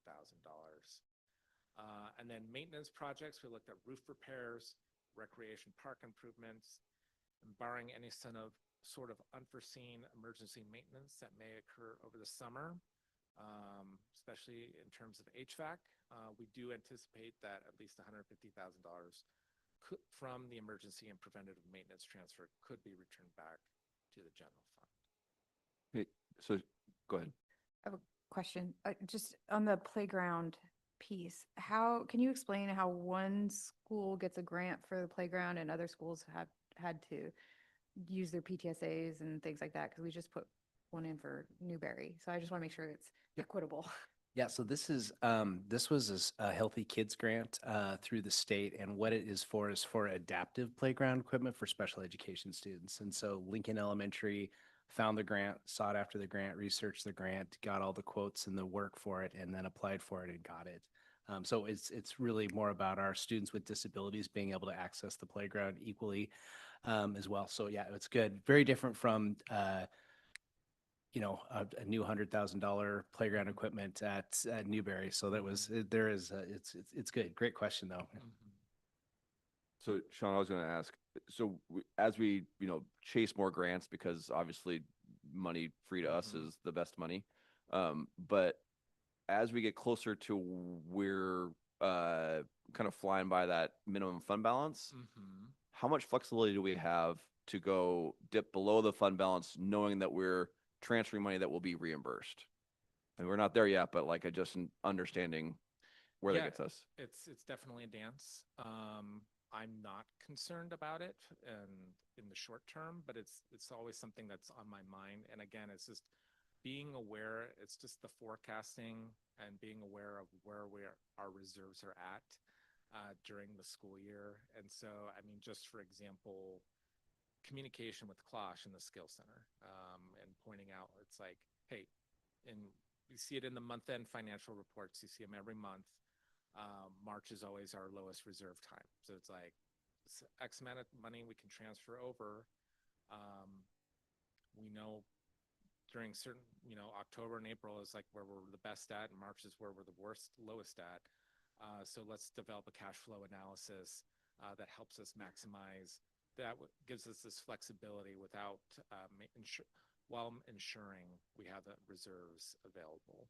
So again, it's just kind of ongoing vigilance and working with our other stakeholders or our contractors to ensure we have that adequate cash flow analysis before we make any decisions. Great, thank you. So capital projects, budget and forecast. So here again, we can see A lot of activity planned for the 26-27 school year. And again, driven in large part by the Skills Center renovation. If you add up both 25-26 and 26-27, that exceeds the grant amount for the Skills Center renovation, but that's just building in capacity. Because again, we have a cash flow analysis, but you never know, delays can happen. And assuming maybe things don't finish in December, maybe they trickle on into January, February, we just want that extra capacity. So it's like, we're not going to spend more. It's just ensuring that we have adequate budget capacity in there in case there's any delays. And then you can see here again, general fund transfers. So going from about 2.2 million, 25-26 to 1 million next year. So planning for next year, again, $500,000 for emergency maintenance, emergency and preventative maintenance, as we've always done. But there's also an additional $500,000 in there for the Foothills controller. So again, we were rewarded a grant. So we want to make sure we have adequate budget capacity and adequate funding that we can transfer over to cover any costs before we are reimbursed for that grant. And then you can see other financing uses at the bottom, 26-27 is 2.5 million. So again, we're anticipating, hey, we're going to move back all of that emergency and preventative, not the emergency funding, Foothills controller, Skills Center renovation, those fundings are going to be moved back. And our anticipation is that, okay, whatever's left in our fund balance is kind of just going to be residual income, investment interest income. And then kind of forecasting out, activity dies out, Skills Center is completed. When we pass the bond, this would look completely different for our forecasts because obviously constructing a high school and the infusion of all that funding would be reflected in the capital projects fund, but it's not reflected here. So just kind of going forward, without the passage of bond, basically what we would see in our forecast would be, okay, local support non-tax, we're just earning interest on our investment income, and then we would have to rely on fund transfers for emergency and preventative maintenance. And again, if that bond passes, the bond is going to be the money up front, not like we're having to front $275 million and then be reimbursed by someone. Correct. So bonds, when you're talking about cash flow activities, bonds are your best scenario because you have the money up front. The bond is passed, it is available. So you don't have to go through the reimbursement basis. Then levies are your next ideal scenario, and then followed by grants. But no, when the bond is passed and you have that infusion of cash, that funding is available 100% upfront. Yeah. So just kind of summarizing budget and forecast, again, grant-funded activities, Skills Center, Foothills Controller. Great to have those grants, 100% reimbursable. But again, general fund transfers for the cash flow management. And then our anticipation for next year, it's like, we'll see maintenance, 500,000 for the controllers. And then transfers back, just again, for maintenance, we've identified a couple of projects, Valley Academy irrigation, Lewis and Clark walkway improvements, and then an additional just $250,000, the capacity there for any sort of emergency repairs. So if we don't use, no emergencies arise, or if there's no like significant projects that are identified during the year, we could return those back to the general fund.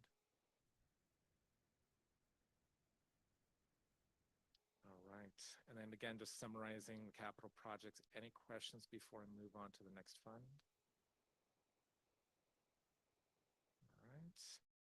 Debt service. So again, purpose and background, purpose of the debt service fund is to pay back principal and interest on outstanding bonds. So we currently have one outstanding bond that was refinanced in March of 2024. So again, we saved taxpayers $6.6 million through that financing. Our last previous bond was paid off. The 2010 bond was paid off during the 21-22 school year. So with our one outstanding bond that was refinanced, we expect to fully pay it off in 2033. Debt service projections, again, very straightforward. Principal and interest payments We follow our debt schedule that's, prepared and reviewed by Piper Sandler. We're right on track in terms of making our principal and interest payments. Again, our anticipation for local levy collections is to be on or near point. And really the only difference we're seeing in variances would be in our local support non-tax, which is just made up of one, investment interest income, and also budget capacity. So we put in about $100,000 of budget capacity that we didn't have to use. So you can see that balances out both on the support non-tax and revenues and the bond transfers fees. So really there's only a variance of about $15,000. So we were anticipating about $100,000 in interest income, but it looks like we're going to come in a little bit less under that. That being said, a very healthy fund balance, and we're in good shape for going forward with our debt service fund. And again, just looking out 4-year forecast, again, sticking to the bond payment schedule for principal and interest that has already been mapped out all the way to 2033, and then working with Piper Sandler to develop conservative kind of levy collections that allow us to maintain just the healthy fund balance reserves. And again, when the bond is passed, those fund balance reserves can be utilized to help us when structuring bond payments for the new bond as well. So that's why we have that extra capacity. That's why we're sitting on, projected about $3.6 million in ending fund balance. Like, okay, what are we using that for? What are we sitting on? Well, when an additional bond is passed, those funds could be used to help offset and structure future tax payments. Any questions on debt service? All right. Moving on to ASB, so designated for activities or events that are, we use the acronym CARS, cultural, social, recreational, or athletic. These activities are also optional, non-credit, and extracurricular. Financing is through fees, fines, and donations. And the ASB funding is restricted, so funds raised for the purpose of ASB stay in ASB. They can be used for no other district purposes. So we're not going to see these funds transferred to the general fund, capital projects, transportation vehicle. Again, year-end projections with capacity. So overall, again, you see a kind of a larger variance here, just finishing with revenues and expenditures, less than. So coming in less than, but we have to take into account once we take out capacity that we're actually kind of doing better than budget. So in terms of once capacity is removed for revenues, coming in about $95,000 higher on the revenue side and coming a little bit lower on the expenditure side. So seeing about a growth of about $154,000 where we finished. So overall, ASB is kind of in a healthy space. Budget and forecasting, as you can see, a lot more activity, projections versus next year's budget. Of course, if you took out, we have about $250,000 in capacity. So it's closer to maybe, that variance, 26-27 budget total revenues is 1.5 million. Well, it's more closer to maybe 1.2 or 1.3 million once you take out capacity. Likewise with expenditures, but also just working with the ASB, working with the schools, a lot more planning for increased club and activities and fundraisers. Another thing that's kind of come out of just the last 2 years of working with the state auditor's office, because the last 2 years they've been looking at ASB activity, is really emphasizing the need for planning and really putting your fundraisers, really putting those in your budget and having those in the forefront of your school year and they're reflecting your budget activity. So that's why you can see a lot. That's why we're seeing that kind of larger variance between both our projection and our budget. It's just more forethought, more planning going into our ASB budgets at all of our schools. I will just add that, like, having talked to people at the high school who are now working with BJ and have been really amazed at how much they didn't know, and that wealth of information that BJ is bringing to that, and sounds like helping us kind of keep on top of the finances. So Absolutely, yes. BJ's kudos to done a BJ. gr- Yes, BJ's done a great job of organizing and planning this ASB activity for next year.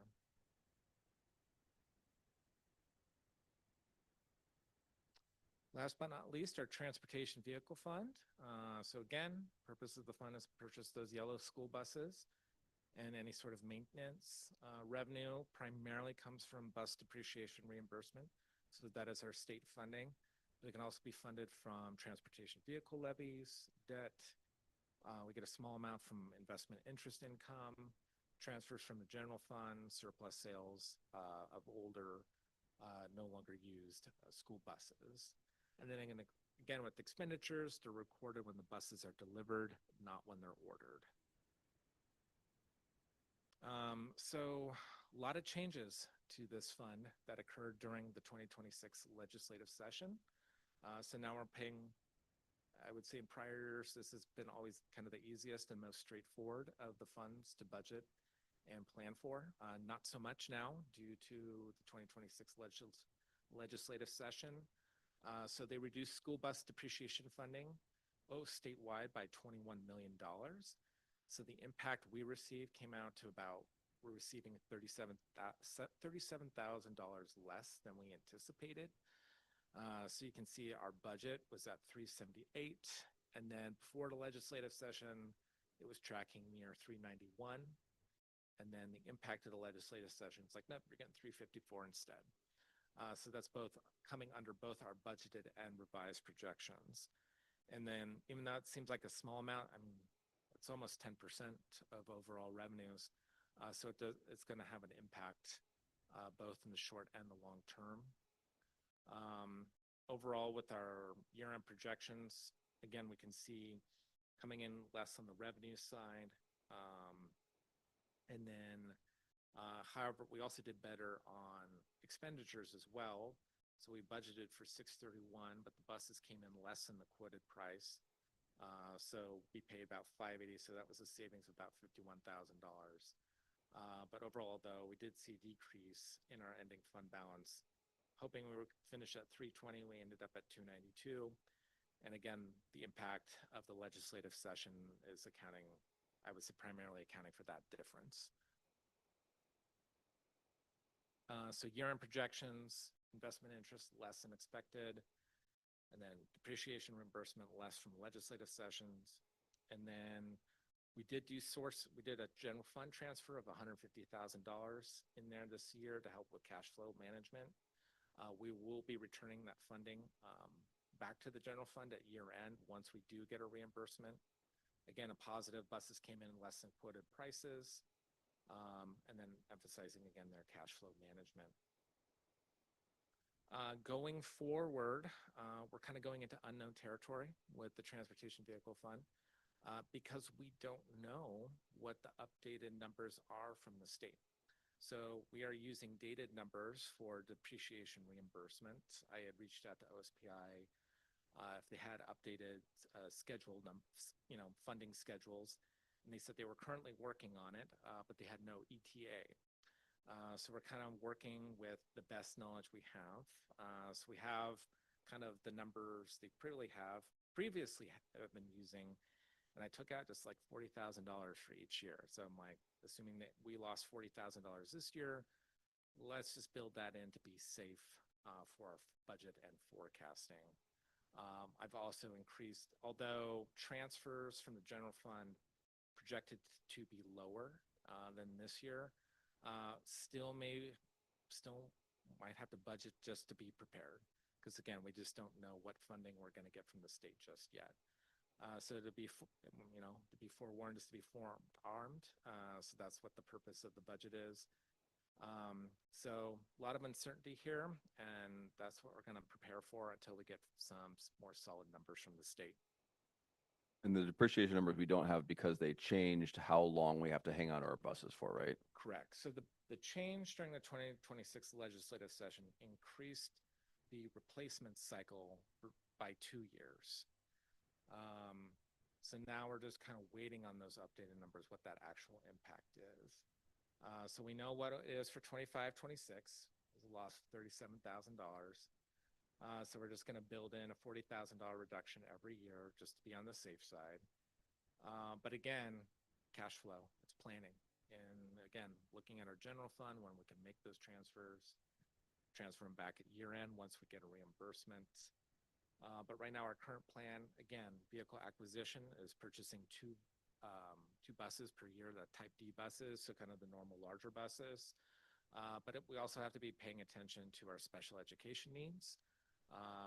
And it's like, if we have to purchase a Type A in the foreseeable future, how are we going to fund that? So again, just waiting on updated funding numbers and looking in how we can better plan for the next few years. Any questions on the vehicle fund? So budget timeline, June 10th, followed by June 23rd. We'll be back here doing the general fund. July 10th, as usual, budget is due to the ESD as per state law. And then we have a public hearing set, they will do their review. ESD will provide feedback. We'll make changes to the budget based on their feedback. And then I'll be back here in August for a public hearing presenting our final budget and a budget adoption for the 25th. All right, any other questions? All right, thank you. All right, so since we already did our discussion, we get to go straight to action. This is for the superintendent's contract. I know we've all had a chance to review it. Do I have a motion to approve Dr. Kalhar's new contract? Move to approve the new superintendent contract. I'll second. All right, it's been moved by Julie and seconded by Maria. Any discussion? All right. Oh, yep, Yeah. yes. I would like to just thank Superintendent Kalahar for his work in education to the school district. This contract is well deserved in my opinion, to continue him as our leader for the school district. I think today was an example of his great leadership. We've held retirement events in this room in past years, and I can say in the last 6 years, this has been the best attended event. And so that just shows the dedication and the trust that our buildings, our school community has put into the leadership. You've taken us through some very turbulent times with the budget. You inherited some turbulency there, and you have navigated it with full transparency. And we have been able to work very well, and they say behind a great board, and we were recognized for our work today. There's a great leader at the helm of the district. So for that reason, I am fully supportive of renewal your contract.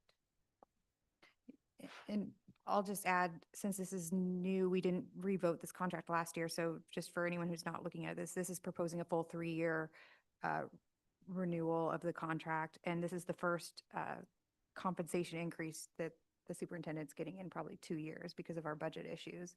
And it's a modest one at that. So I appreciate the hard work that you've put in and recognizing the hardships of the district and whatnot. So I think this is fair and reasonable for the superintendent. I think he's done great work for the district. Clearly, he's doing great work with the board, and because of that, we were recognized for it. So just a good trajectory given all the hardships. So I have no problem supporting this. Thank you both. I was going to cruise right by this, but they all had really nice things to say, Corey. I was taking you for granted. I apologize. Okay, now we're gonna vote. All right. So all in favor of adopting the contract as presented, say aye. Aye. Any opposed? None. Okay, motion passes. So superintendent report. Excellent. Well, thank you very much for the kind words and the contract. I'm really surprised this is the end of 3 years. It's just been a great journey. It's had its challenges, but the rewards are so plentiful, and just so honored to be able to serve the district in this capacity. So thank you all for the work that you do as a board, my cabinet team for all the work that they do and the support. And yeah, I'm biased, but we're moving in the right direction for this school district, and I'm so thrilled with that work, and couldn't be more proud of the Wenatchee School District. So thank you all. And this week has been part of that celebration, from the Newberry Playground ribbon cutting to handing out stoles for Superintendent's Advisory Council, to the Wenatchee High School graduation, West Side graduation last night, the countless other celebrations of student success that we have at the end of the year at this time. It's just been a blessing, and I'll leave it there. So thank you very much. All right. Board communication. Caroline. Attended my first graduations as a board member, handed out my first diplomas, which was kind of kismet because it was my first class of being able to teach. So a couple of them, I got to hand diplomas to them, and I had them as little seventh graders. That was really, really neat. And just very inspiring to hear the stories from West Side of the students and having them, some of them walk up with their babies. And it was just very empowering and very proud of all of our kiddos. Julie. Yeah, I just want to congratulate all of our retirees from the district. We appreciate all the work, even though this room is empty now. It was well worth sitting here to honor and recognize all of them. Some really big retirements this year. So thank you for everything you've done for the district. I enjoyed the graduation ceremony for Wenatchee High School. I appreciate the board members letting me jump in quite frequently to pass out diplomas to my daughter and her friends. That was a really special moment for me. And I just can't believe that I've got one now leaving the school. But a very good job done by everyone who put that on. I thought this was one of the, even though it was cold, it was a beautiful night. It was one of the more fun ceremonies I feel like we've been to in a while. I just felt like the class really got into it and stuff, and the speeches were great, and Deborah was hilarious and very relevant.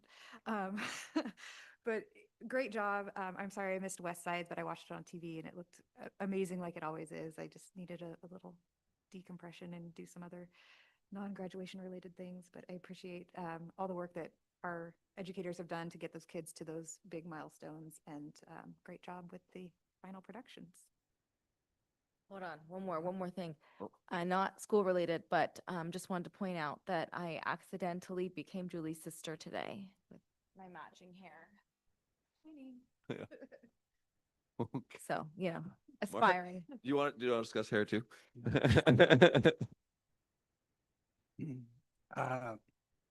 Few things.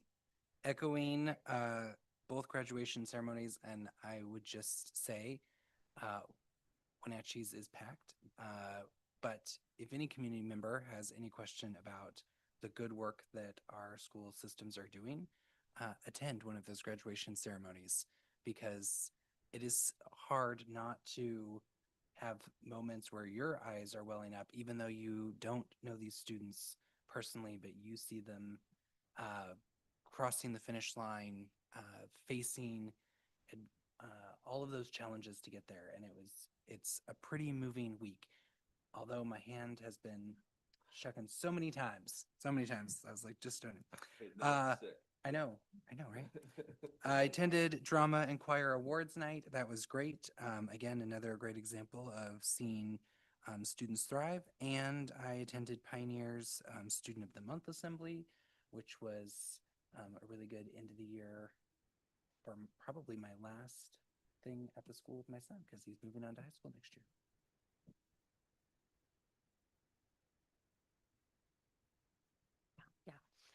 I won't repeat what they said. Thank you. I just want to say congratulations to all our staff and teachers and leadership teams for making it through another year. It's always a challenge, but you guys did it, and you guys did it with smiles. And thank you, and go enjoy your summer. Yeah, I was gonna say again, another congratulations to the graduates and to all the family members that got them there. I would say congratulations to the retirees, but also thank you to all the building leaders and all the staff that presented. I think there's always a lot of emotion. You see a lot of people just like keep it together and also bring humor. It's unfortunate that I don't have back in '93 when I was at Newberry kind of story, but it really does help you get a sense of people who've committed such a long period of time. And lastly, I'd like to congratulate all of us for making it to 9:30 at a board meeting. or whatever we're at, 9:15. But other than that, we are done. So meeting adjourned.